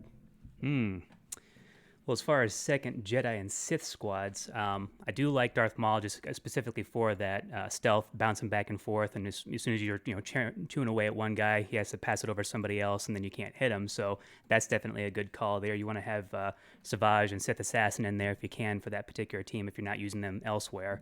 I do see Sith Assassin a lot in the Darth Revan teams, so if you don't have a Malak, I think that's kind of what can fill in that gap for you. But for second Jedi, it's interesting. I have bits and pieces from other factions here and there to make my arena team, but when it comes to a secondary Jedi, I don't have a whole lot sitting there. I don't have any of the Galactic Republic Jedis really geared up or anything going with them because they're so secondary and so far down the line in endgame that I don't know if I'm ever going to really come back around to doing anything with them. So really the Jedi team that I have going in my arena, Bastila, Jolie, General Kenobi, Ezra, and Yoda is pretty much all that I have working up towards that. I do have Hermit Yoda because he's just a good farm and a good all-around character for anybody who needs that extra health revive and all that. So it's kind of hard to say that you have a secondary Jedi team that you go for. Depending on what you're at, it could be really taking you away from a lot of other things that you could be doing. So if you have that ability, if you have that time to go back for them, then Galactic Republic for sure. Jedis is always a good combo just because you have synergy there. For the next question was, what do you think quarter 3 will bring us? Well, I know for my credit scores are only going to go up. I know for my personal holdings and my cryptocurrencies looking good and stellar there. Got another bull run on the horizon there, so looking forward to that. Bears can stay away. So as far as the game is concerned, quarter 3, I think there's going to be a lot of interesting upheaval with the new Geonosis territory battle, for sure. I think there's going to be a lot of conversation in the forums, probably good and bad, about who likes it, who doesn't. I think it's going to make you probably want to focus more on the current territory battle that you're going to be able to work on, because I think a lot of people aren't going to be quite ready for that the way they'd like to. Me being one of them, I think I'm probably going to be sorely mistaken once we get in there and take a look at that. So it's really going to cause a lot of extra banter with your guild mates and your officers to see what's going to be the best choice for your guild. And I think you're going to be looking towards, a lot of you probably looking towards new guilds, because you realize that you're happy and casual in this particular guild, but you decide you want to get more serious. So when you get there, it's going to be a situation where you have to decide if it's time to move on to something different or not, depending on where you're at. So I think it's just going to be quarter 3 will be a lot of decision making on the gamer's part. I don't see a lot of positivity in some of the choices that Capital Games is making with where they're going with that, but that's just my personal opinion, and I'm trying to keep an open mind about it. Kind of like when they cast Ben Affleck as Batman, was not about it when it first happened. Watch the movies. True to Batman's character nature, I was actually really happy with his performance, and I don't know why he was dumped on so hard and why he got kicked out of the lineup. Maybe it was an alcohol problem, I don't know. But I was really thoroughly surprised with him. So if I would have kept more of an open mind about it, probably wouldn't have been so annoyed initially. And as far as Robert Pattinson's concerned as new Batman, what the hell are you guys think? Sparkly vampire? We'll see. So, yeah, not sure exactly about quarter 3, but a lot of it up in the air. I think a lot of conversation is going to be had about it. Long roundabout way of getting to that question. So I knew I was going to lose, but what I like to do, this is another tip, is as you're developing a team and you think they're, okay, they're a little bit better than last time, take them in and use them and let them die and see, which ones are more durable than you realized or which ones were weaker than you realized. Like Jin are so super weak, and I know that. But I know I'm going to lose this. It's 3 rounds. There's no way. But I just wanted to kind of see how far. Can I get through phase 1? Can I get through phase 2? I push those boundaries, and then I go, okay, a little more gear. And then I push the boundaries, a little more gear. And right now, all I care about is these guys beating this node.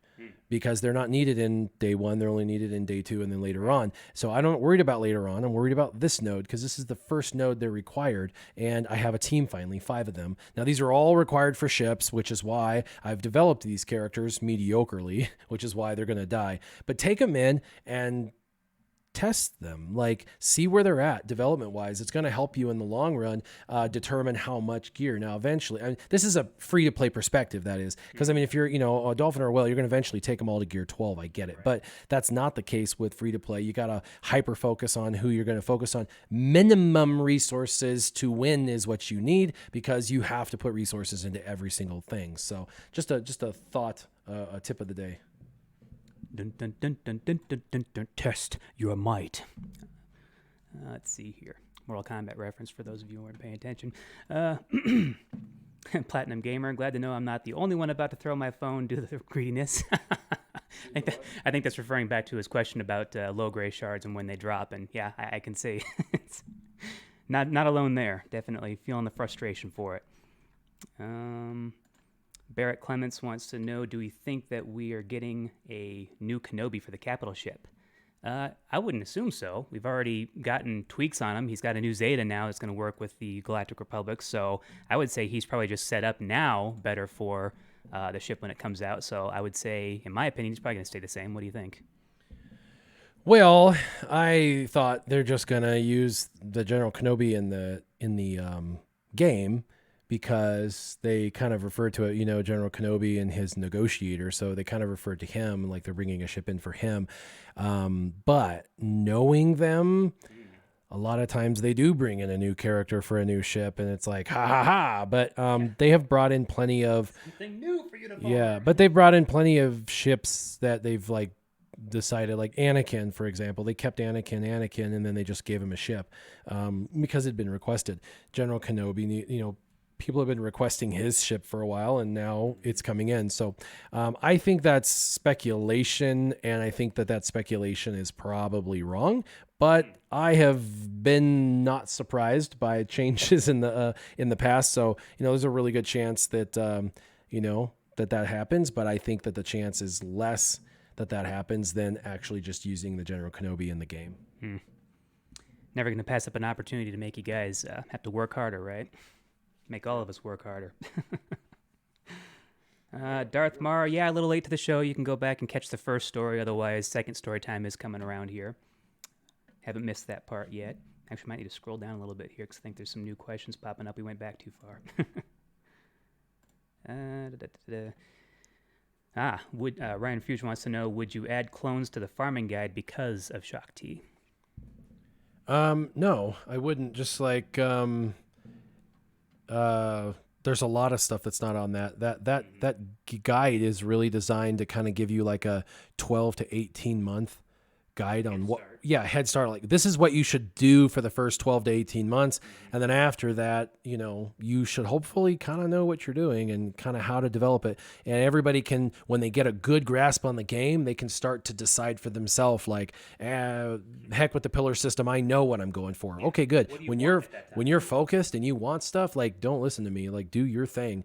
The guide is really for new players who are not planning on spending any or very little money in the game, and kind of how can they acquire some of the early to mid game content as fast as humanly possible. If you look at my my account, you can kind of see how much I've unlocked, how early and how quick.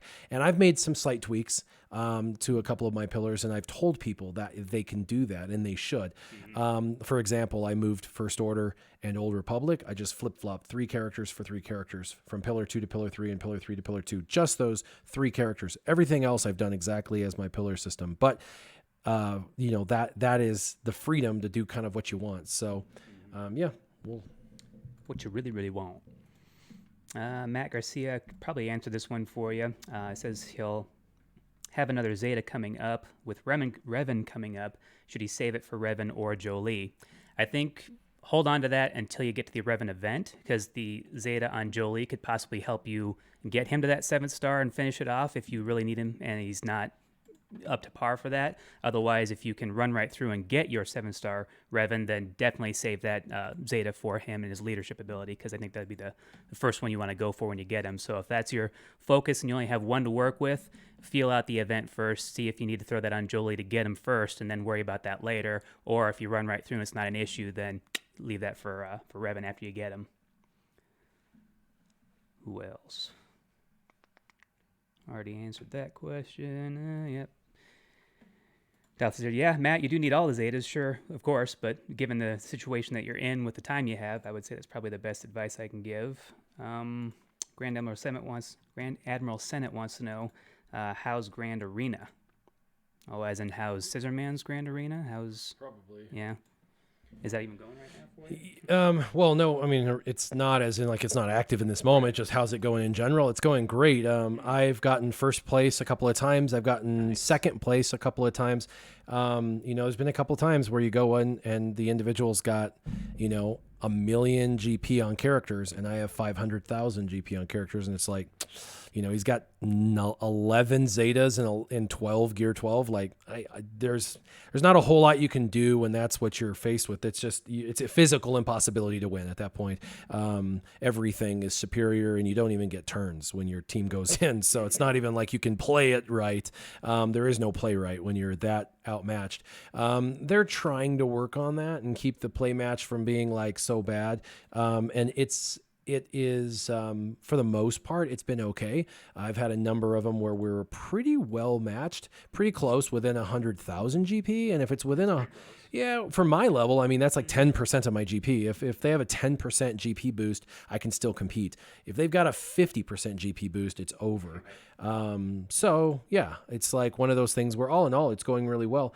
I've had some really close calls where we got down to the wire and I lost by 8 points. There's another one I won by a single point.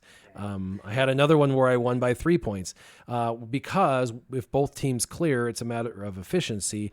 And a couple of times I had greater efficiency, and one time in specific, I did not have greater efficiency and lost by 8 points. And it was like, 8 points.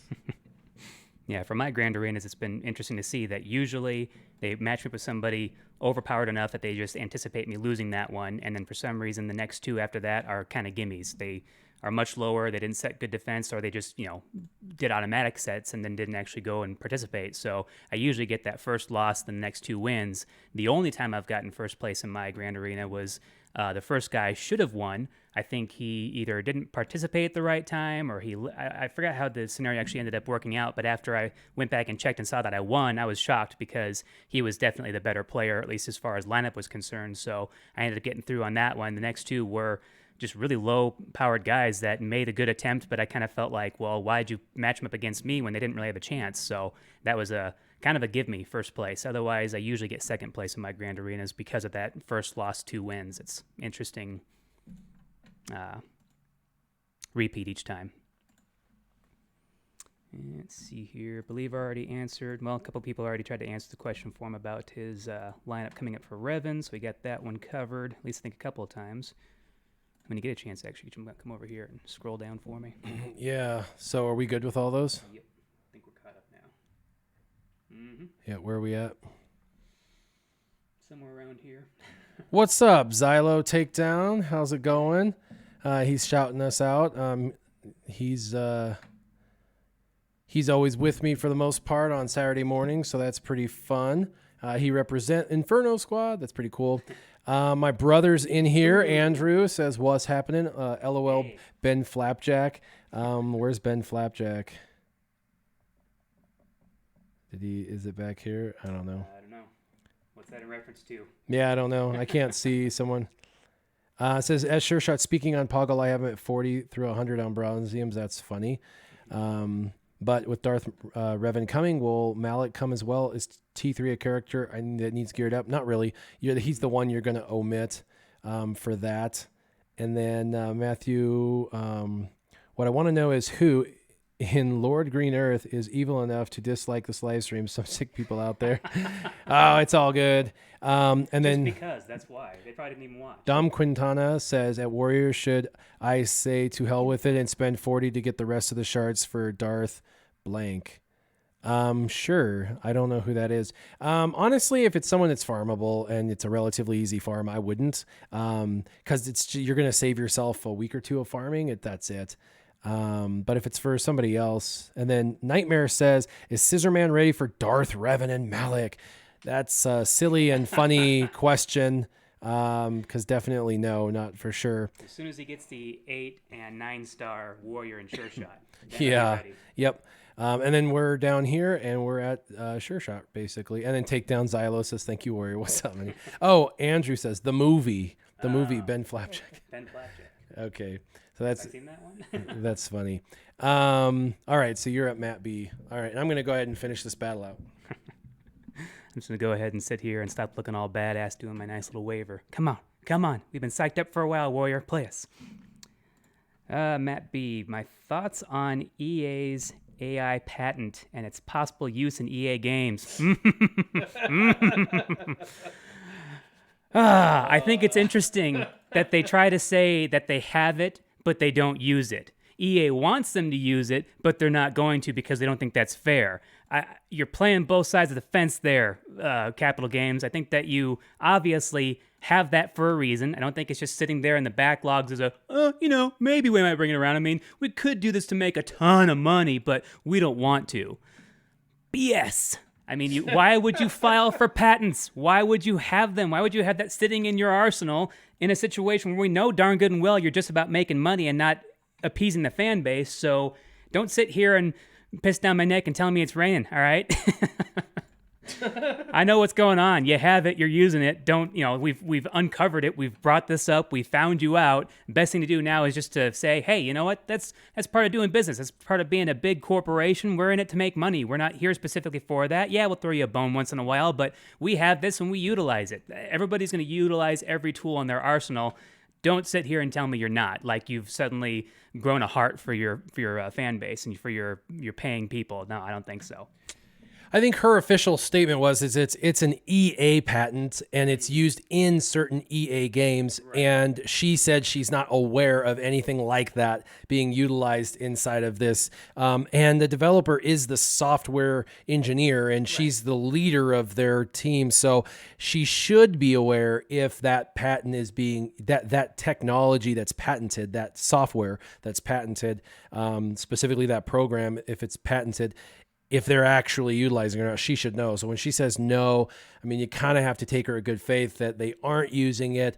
But it is interesting because the confirmation bias that a lot of people have could be actually explained as non-confirmation bias. In fact, it could be programming, which, by the way, for 3 years, I've been telling people that these types of programs exist. In fact, Vegas uses them in every single slot machine. And if a particular machine start to win too much, they can hit the program and it dials the drop rates, so to speak, of the payouts for that slot machine back. And they manage computer software daily. That's all they do. They say, oh, we got 6 that are too loose. They tighten those up through the computer program. And then they have some that haven't, like, nobody's won on them for a while. And those, nobody's on those. They got to have some ching, ching, ching. So people want to play those machines. Yeah. So then they have to loosen some of those slots. In fact, if you ever go to Vegas, there's like signs everywhere. We have the loosest slots. Like they're advertising that they have, they manipulate the drop rates on those wins much lower. So I do, in my heart of hearts, have a really hard time believing that is not integrated into this game, because I have felt that it has been integrated in since the beginning. And people say, oh, Warrior, it's confirmation bias. You should know this. And I say, I think it's ignorance on your part, because to think that a $1 billion company would not utilize a technology like that to maximize profits. And I'm not demonizing it like you said. Just be honest. Like, I sell stuff. I'm all for capitalism. I'm all for making money, but we're also transparent in what we're doing. So people that are buying feel comfortable with the purchase that they're doing. So, yeah. Leave the shady used car salesman tactics for somebody else who's not paying attention. And yeah, I think that is interesting that they would specify that, I'm not aware of this. Like, okay, you know what? Again, I don't care that you're using it. Just be honest with me. Never like being lied to or fibbed to, You could stretch the truth a little bit, make it sound like I'm not quite sure, do that face that you make when you get caught. Well, I'm not here to talk about the past. Here's talk about a brighter future. Let's see, who is next on the docket? Matt B. I thought you'd like that question, SureShot. You know how to get a rise out of me. Am I becoming that transparent? I hope so. Let's see. Sniper Duck. Which Zeta is most important for Darth Revan without Malak? And any good suggestions for Darth Revan squads without Malak? He is a key linchpin to getting up in those higher reaches of the arena for sure. But man, is he difficult to get. So specifically, which Zeta is most important for Darth Revan? You would know better than I would. Which Zeta is best for Darth Revan or to get Malak? For Darth Revan without Darth Malak. Which Zeta is the best? Honestly, I think that the lead is the last one that people should do, and they should focus on his uniques first and get the uniques done. Yep, get the uniques done for sure, and then do the lead, especially with what you're facing is probably Revans or Darth Revans. Doing the lead can be last actually. The uniques are definitely more important. They make those uniques like crutch, like you've got to have them for sure. One of these days, I'll know that crunch. We'll see what happens. Maybe one day. Fingers crossed.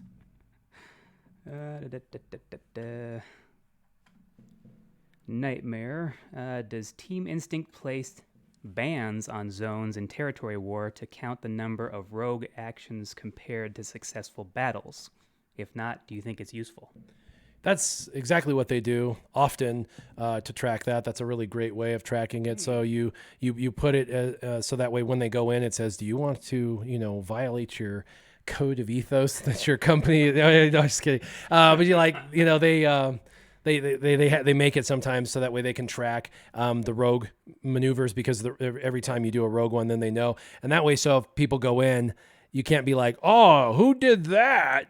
Who did that? Hey, can you take in your team? I don't know where my team went. I don't know what happened. But you know what I mean? Like, it's really easy because it just gives you a report in the system that shows you exactly who made an attempt. So rogue actions, definitely for sure. It helps give you that clarity as to who's taking action and what's happening, and you can kind of pay attention to it. So pretty good. All right. Let's see. Andre Cromier. Is Imperial Probe Droid worth maxing? Where is it best used? IPD is worth maxing for Empire, and he's best used under Emperor Palpatine to take out teams such as bounty hunters, such as smugglers, such as Night Sisters.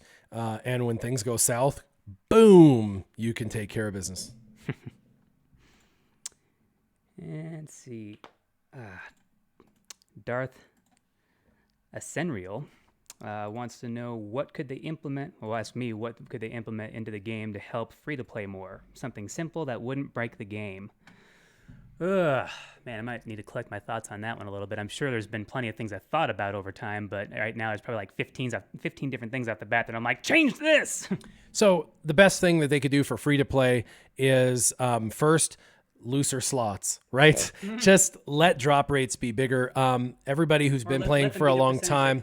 Yeah, they've already said that players starting now do need a little bit of a leg up to try and catch up because you're going to be competing with people that are well developed. The other thing is the old mods versus new mods are different. New mods will never stack quite up to the old mods. So you're at a disadvantage even if you're a spender.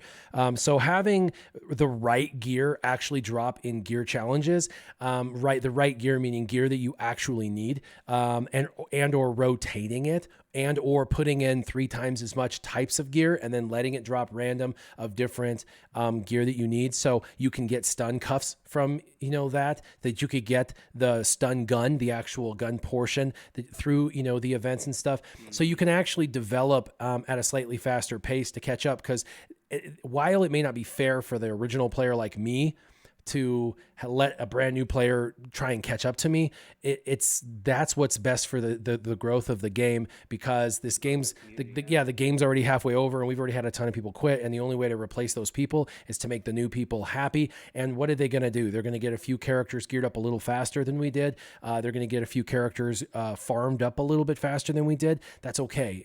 That is healthy for the game to allow the newer players to kind of get in and go a little bit faster. And for the record, they have done that. I mean, there is more opportunity for gear now than there ever has been in the past of the game.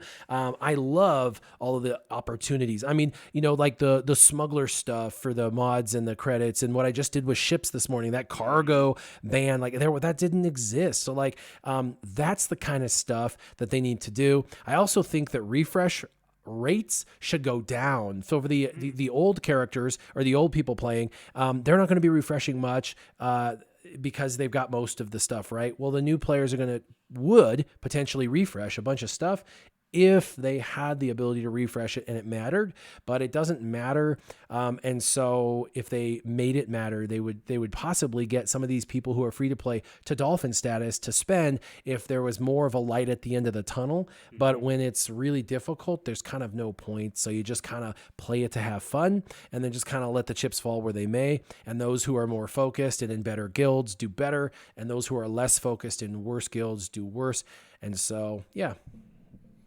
That is something that I guess being recognized now. Yeah, somebody did mention that the video quality was getting fuzzy. So interesting now that we have OBS saying that as opposed to YouTube saying the different now, because usually it's kind of back and forth, or the opposite. Back to normal now. So how are we doing on your guys' end? Is it getting better? Not as fuzzy anymore? Yeah. We're getting mixed signals over here as usual. But yeah, one of the things I would say for sure for me is completed gear drops. Like a full completed Mark V stun gun would be pivotal and a lot of breaking people from that gear 8, gear 9 up into further realms there. So as a way to implement that for free-to-play people or people early on starting out, a little bit more possibilities for that happening would be a huge one as well. Because, building pieces of gear is just tedious, and especially when you need Mark V stun guns for everybody at some point in their gearing, or you need multiples of them, is just ridiculous. Do we get dropped off, or is it still on there? No, we're not dropped off. OBS is fine now. Now they've got to sync. YouTube has to sync with OBS, and it's desynced right now. So OBS is fine. We're good on our end, but YouTube is now disjointed with our signal, and so they've got to work that out. So I have no idea how the quality is going to look, but I think it is recovered. So from moving forward, from this moment forward, it should be pretty good. Just so you guys know, we're an hour and 41 minutes in. I'm going to finish this battle, just make sure everything's done, and then I'm going to go into story time. I got a pretty fun story. It's going to take about 10 minutes, so we'll definitely do that. So stay tuned for that, and hopefully everything stays up and running after this battle. I'm interested to see if I can even win this battle all the way, because I've got some multiple Gear 8 characters in here. So we'll see. Mm-hmm. The moment you've all been waiting for is coming up.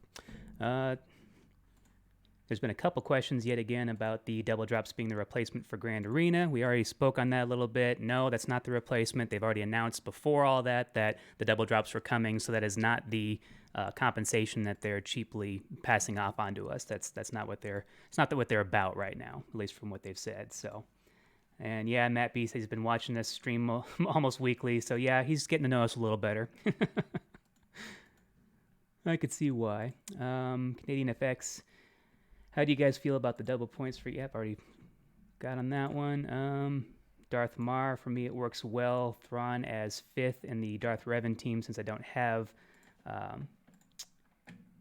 Sin and Marauder. Faster Thrawn against a bits over Badstilla is cool versus Malak Darth team. So yeah, you can change things around a bit more. Thrawn being a better option in a Darth Revan team when you don't have Malak available, that does make sense.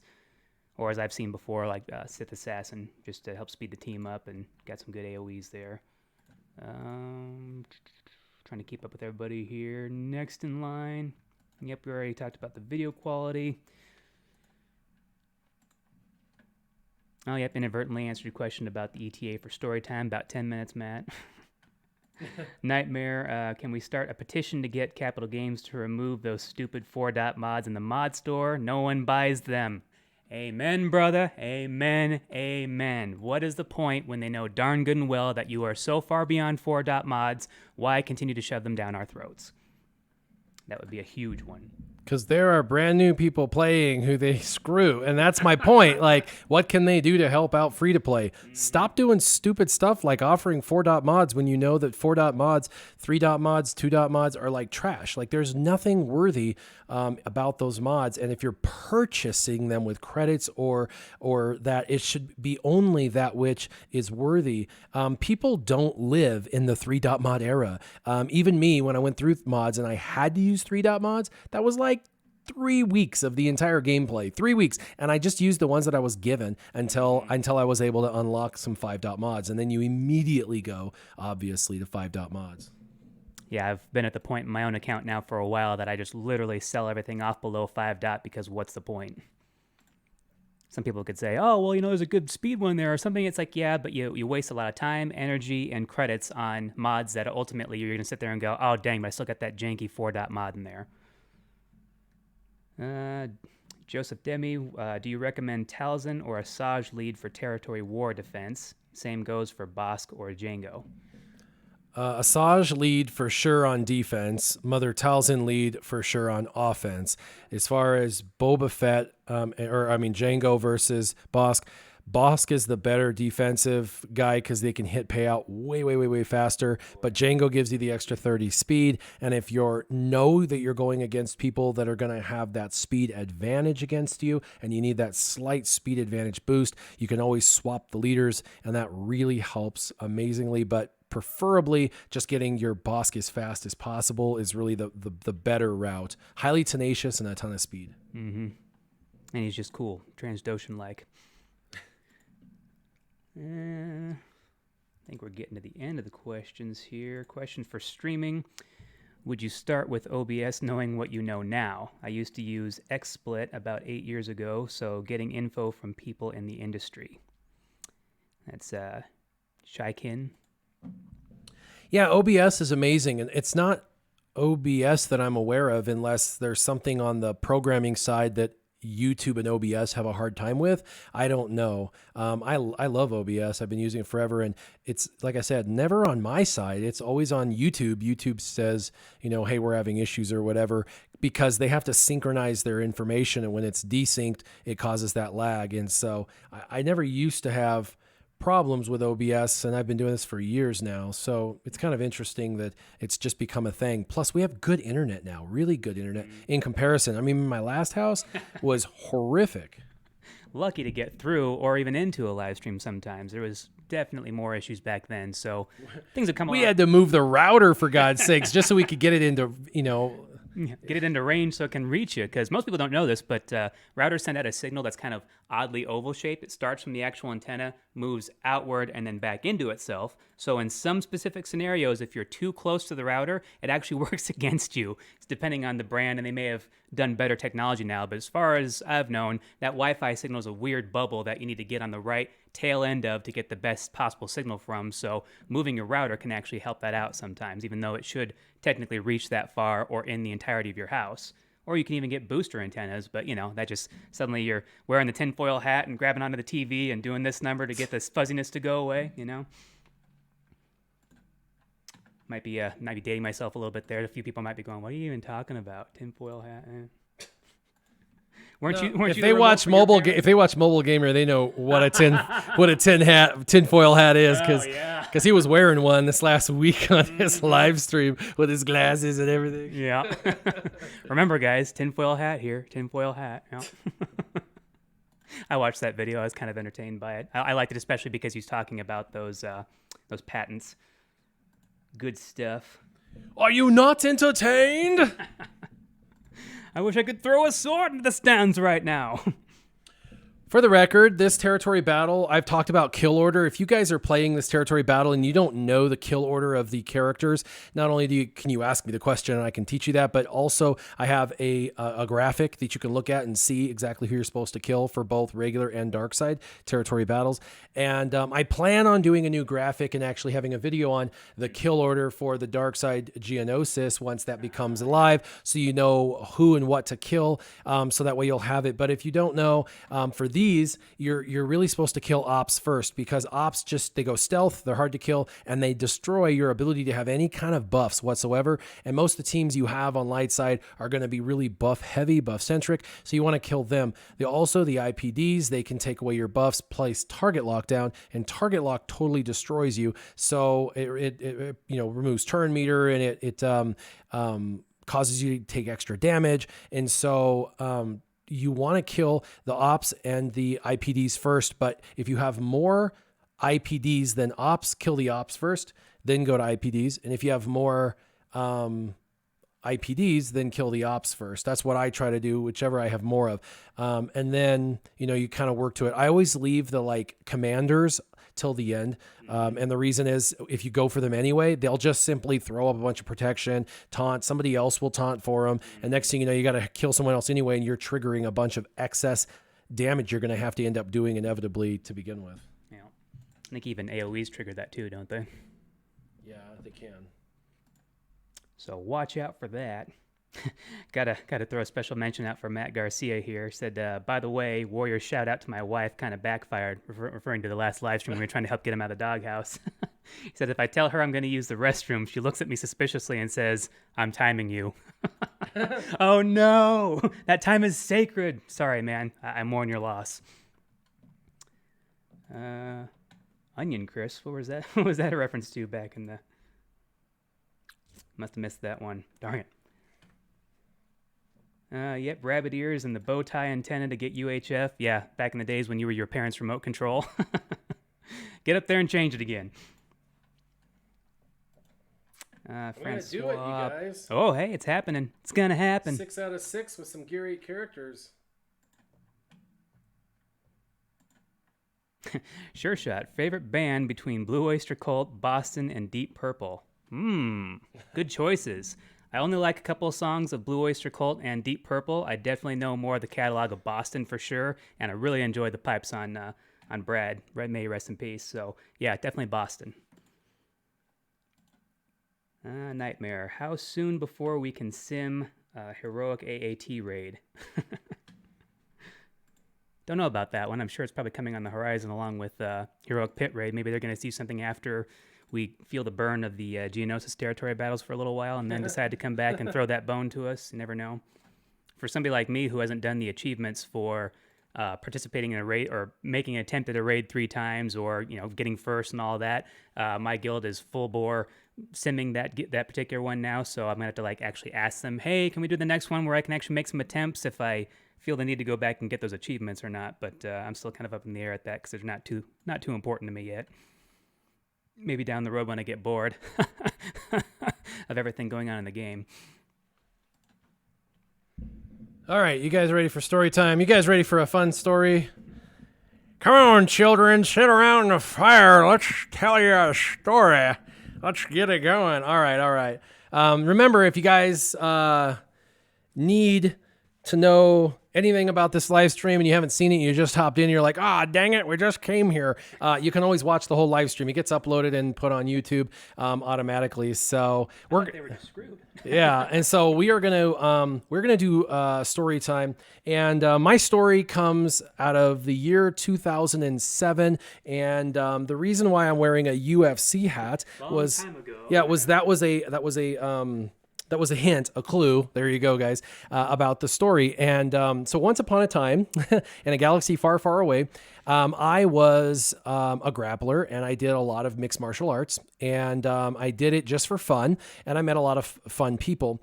And so I was really into mixed martial arts. In fact, in my town, there was a couple of guys that ended up going on the Ultimate Fighter show. So, we had, they didn't win, obviously they didn't get completed, but they went there and they had the chance. They competed nonetheless. And so I had some friends that had kind of competed in the Ultimate Fighter show, and my mixed martial arts background was just for fun and casual. Well, because of this, I really enjoyed the UFC, and I enjoyed the UFC in the 90s, but John McCain said it was cockfighting and shut it down. So it went away. It actually went to Australia and some other places. And eventually the Fertitta brothers bought it and brought it back to America, took it into Vegas and said, we are going to put it in Vegas. And so my wife and I, when they brought it back in the early 2000s, 2001, 2002, we started to go, right? Because it's like, this is an awesome opportunity. Well, it was kind of relatively unknown. If you were a fighter in the UFC, you weren't famous. Nobody really knew who you were. In fact, nobody would even know your name, except for a few fans. And that was it. And the fan base was pretty small. But I was a fan nonetheless, because I had loved UFC when it was first out, back when it's second out. Dana White was a good guy. I've met him, hung out with him before. He's like kind of the face of this. But we go about every 3 months. Not now, but back then in the early 2000s, we were going every 3 months. And so we're going to a fight. It's actually UFC 71. Do you remember who fought on the main title for UFC 71? I couldn't tell you at the top of my head. Yeah. So it was Chuck Liddell versus Rampage. Versus Rampage.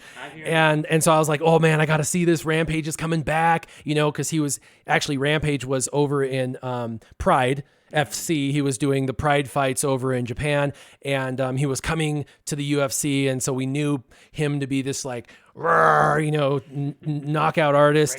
And then Chuck Liddell was the reigning champ, and he was like, I'm the man or whatever. And so it was like, so anyway, UFC 71, I get tickets, we're driving. Now, my wife, just to preface, my wife and I normally take a car and we bus down there really fast and we bus back. We leave on Thursday, come back on Sunday. It's just kind of a quick little weekend jaunt, and it was really fun. But this particular time, she looked at me and she said, can we drive the minivan? Like, we had kids, you guys, so we have a minivan. And I was like, yeah, it was a requirement. Like, you got little kids, got to have a minivan. Actually, this is the thing on a minivan. Don't say never. Don't say I will never own a minivan, because you'll own a minivan. That's just how life works. I said I'll never own a minivan. Personal predestination. Yeah, and I totally made that happen. So I had a minivan, sadly. But anyway, she was like, I would like more room. I'd like to be able to lie down. I'd like to have some space. And if we get some stuff and bring it back, I don't want it to be all jammed and crammed. Can we just do the minivan? Well, there's 6 seats in the minivan and a ton of storage. And there's only 2 of us. And I'm like, whatever. A little extra gas mileage to make my wife happy. Let's do it. So I grab the minivan, we hop in, and we're driving to Vegas to see the fights. And by the way, when I'm at Vegas, there's a number of fighters that we hang out with, because back then they were very, very happy to go to a bar and hang out with you guys and talk and socialize and arm wrestle and some other, yeah. And they're building their name and all of that. So they would go out, and we would go out on Thursday nights and Friday nights and Saturday nights, and they would be out there kind of trying to meet people and hang out and become friends with people. So it was a really fun environment, a lot different than it is now. So, we really connected with a lot of the fighters, good times. But while we're driving, we're in Utah, right? And we know how bad Utah can be. And by the way, I love Utah, but the mountains in Utah are as bad as the mountains in Colorado when you're driving through them. And if you break down in the mountains of Colorado, it could be a pretty day before you actually get help, because just people are like minding their own business, getting going. And you're in the mountains, it's like, no, we need help, right? And the mountains in eastern Utah are the same way on I-70. Like, you get stuck on those mountains, you're kind of in trouble. So we're in the middle of nowhere on the top of the mountain, heading down. I'm going 80, 85, maybe 90. I don't know. Whatever that thing was going down this hill in the left lane, because of course, if you're going the fastest, you got to be in the left lane.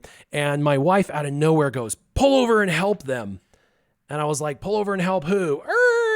and I like swerve across multiple lanes and, slow way down, and nobody was on the highway. So I overshot these people, but I stopped. Now, preface this. I've never stopped for a hitchhiker in my life. I've never stopped to help anybody. Like the person's got a gun, they're going to shoot me in the face and take my car. Like that's just my mindset, self-protectionism, being, law enforcement and military and things like that. You kind of come to expect that individuals might not be good to you. So, but in this moment, my wife was like, you got to help them. And I just, in that moment was like, whether you believe in God or not, I felt like God was saying, you got to pull over and you got to help these people. And I was like, all right, fine, whatever. So I pull over begrudgingly. That's kind of how I know when I'm talking, because it's like, well, why? I wouldn't be arguing with myself. So I pull over and I stop and I back up, because I'm on the side of the highway. I back up, and it's a car with 4 people in it, 2 guys, 2 girls. And they're like, yeah, we're broke down. We need help. And I'm like, okay, cool. Where you need to go? Like the next town, I think it was like Richmond, was the next town or something. I don't know. I'm probably wrong on the town. Cause I want to say like Salida or something. I don't know. Anyway, started with an S, I think. But anyway, so I'm like, this is cool. Well, just hop in, grab your stuff. We'll take you to the next town. And then when you get to the town, you can figure it out, and they're like, okay, cool. That would get you off the side of the road. Yeah. They're like, that would be really, really cool if, you would help us out. And I'm like, no problem, man. I'm like, we drove the van. I don't know why. We drove the van for some unknown reason, just to have extra room. My wife wanted to have extra room, and then she saw you and had me pull over. So apparently this was like meant to be, that I come and that we help you in this scenario, that it was kind of, fortuitous. Well, anyway, they hop in the car. We take them to the very next town at the bottom of the mountain, and they get out and they talk to them. And the people say, yeah, we'll go tow it. But it's the weekend. This is Thursday afternoon. We're not going to get to fixing the car until we won't have it done until probably like Monday, Tuesday. And I heard them say that. And so when he came out, I could see they were bummed and they were pretty upset, and they were on the phone trying to figure things out. And I said, hey, man, I was like, where are you going? And he said, we're going to Vegas. And I was like, oh, man, no way. I'm going to Vegas. And they're like, really? And I'm like, yeah. I'm like, hop in. Hopefully see you there. Bye. Yeah. I'm like, hop in. Dude, I'm like, this is meant to be. I've got space for you. I'm like, hop in, get in the car, and we're going to go to Vegas. And then when we're done, we're coming home on Sunday. And he's like, no way, we're coming home on Sunday. I'm like, dude, it works out. We'll go to Vegas, we'll hang out, and then we'll come back together, and we'll get you back to your car. Your car will be ready Monday. You can stay the night that Sunday, in this little podunk town, and we'll help you out there and back. No big deal. You go do what you want in Vegas. Just give me your number and we'll hook you up with the ride back. And he's like, this guy, I can't even believe this. So he gets his car towed. We wait about a half hour, 45 minutes. They finally get back. They jump in, we start talking, and now he is this, jumps in the front seat, kind of a buff guy. And he asks me, he's like, what are you going to Vegas for? And I'm like, well, I'm going to Vegas for UFC. I love UFC. I love mixed martial arts. I've been doing it a long time. Obviously I'm an amateur, but I love watching the high-end competitors compete. Like, these guys are the best of the best. UFC is amazing. And he's just kind of smiling. He's like, okay, cool. Well, who are your favorite fighters? And, he kind of he's a really good listener. He's asking and talking, and we're going to town talking and stuff. And then about, 45 minutes to an hour in, I'm like, well, why are you guys going to Vegas? And he goes, oh, same thing, UFC. And I'm like, oh, no way. Like, we came to Vegas for the same thing. This is nuts. Like, this is awesome. I'm super excited. This was totally meant to be, that we go to Vegas, do this, and then I take him back to his car. Like, really, this was meant to be. Seriously, serendipity for sure, man. And I just thought, well, this is cool. And I was like, so what are you looking forward to in the fights? And he's like, well, I'm looking forward to, this and this and this. And we get to talking and stuff, and I'm like, well, where are you staying? Cause I gotta take you to your hotel. Right. And he's like, well, they're putting me up in the Shamrock.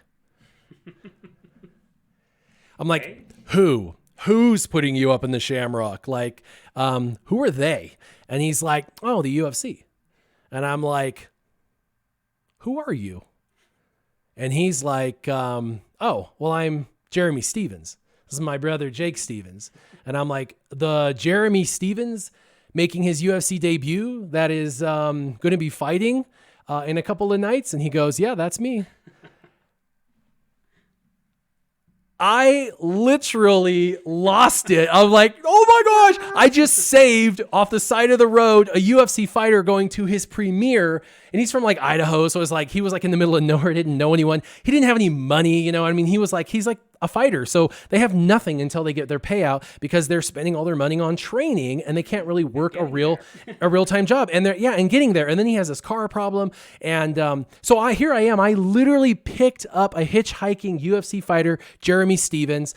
Speaking of that, it was UFC. Yeah, it was UFC 71. So this was the fight that we went to. It was a good fight, by the way. Chuck Liddell lost. He had an after party. He was not happy. Wasn't fun to be around, so we left that after party. Yeah, we left that after party. He wasn't very happy. But back then it was there. But Stevens did really, really well. He did lose. He tapped out in round 2 in his premier fight. But he's currently right now.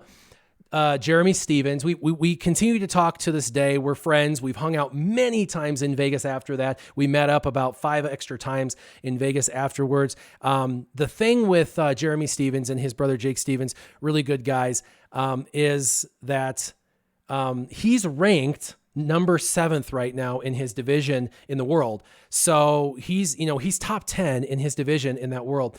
And by the way, that fight for Chuck, that wasn't a very good fight, but super fun, super good time. So we get to Vegas and we pull up. And he hops out at the Shamrock, and I say, hey, let's hang out this weekend. He's like, sure, let's do it. And we jump out of the car really quick, and I'm like, dude, I got to get a picture to memorialize this moment in time, the time that I picked you up on the side of a road, and that you and I, Jeremy Stevens and I, got to hang out. And so here is the Jeremy Stevens and his brother Jake Stevens. So we jumped out of the cars, we jumped out of the van, and you can see it's dark outside. We're downtown Vegas, and you can see my eyes. I look like a delirious crazed chicken because I'd been driving for 8 hours or whatever. But Jake Stevens is to the left. Jeremy Stevens, the fighter, the UFC fighter, is in the middle, and then of course I'm to the right. And of course they have a bunch of UFC buddies, and we ended up going to dinner that night and having a good time. It was a super fun afternoon, but I just thought it was a fun time, a good experience. Thought it would be something to share with you guys because there's a bunch, and these guys were a hoot to hang out with, and they've been a lot of fun since then. But like everyone else said, kind of serendipitous, if you will. What a unique and crazy experience to like walk in and just have a moment where you like, my wife is the reason why I met Jeremy Stevens and became Jeremy Stevens' friend, and it's all because she wanted to help someone on the side of the road, and all because I actually listened to her when I never listened to her about that. She's like, pull over. And I'm like, nope. And this time I was like, okay. They're rapists. Yeah. So pretty awesome. Someone says baby warrior. And yes, that is, I am young in that picture. I was also built. I was in really, really, really good shape. I was grappling and doing MMA myself, amateur MMA, in Grand Junction, Colorado. And I was in great shape. So yeah, definitely baby warrior is right. Not the warrior of today. Yeah. Not the warrior of today with a little bit of a belly and stuff, but extra warrior. so yeah, pretty funny. And that was back in 2007. That was 12 years ago. It was in, I believe, May. So it was about this time. And that was, fun. We used to do tons of UFCs. Don't do them anymore. They're super politicized. They're super busy. The tickets are insane. They sell out on the first hour. The tickets for me back then were like $50. If I wanted front row seats, they were $250. Now, if you want front row seats, they're like $2,000. And if you want to get a basic $50 seat in MGM or wherever, because that fight was at MGM Grand. And that's actually where Chuck Liddell's after party was. At the bar right at the entrance of, when you come down from the walkway, there's a bar to the left, that first bar. That's where his after party was. But well, anyway, have they revamped it since then too? Yeah, they've probably redone it. Well, I appreciate everybody coming on board. SureShot, thanks for coming in and hanging out with us. Not a problem. And hey, just goes to show you one act of kindness can open up a whole new world to you, let alone one that you actually want to be a part of. So not saying pick up everybody you see on the side of the road, but sometimes when you get that nudging or that special, like, I'm not sure, maybe I should, might want to listen to it next time.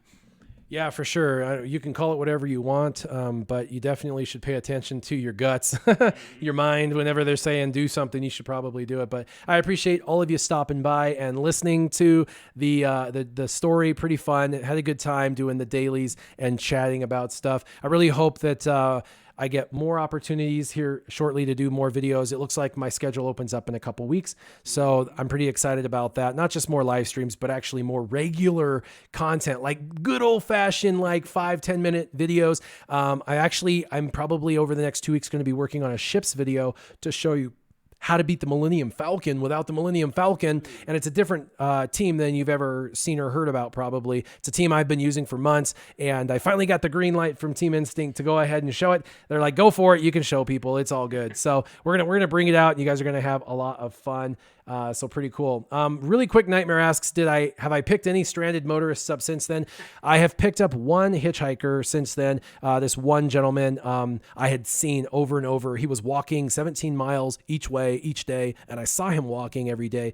And one day I saw him, and I was like, man, I got to help him out. So I picked him up and his dog's up, and I took him to his location where he was going. And my wife has actually picked the same guy up and taken him back to where he's at, because he walks like 17 miles each way every day to get into town. So yeah, we don't live in that area anymore, so I don't see him anymore, but we've helped this guy out a couple times. That's about it. Other than that, I'm not a huge stopping and helping people kind of guy.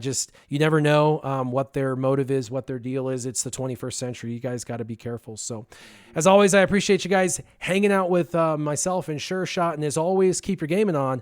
Warrior and SureShot out.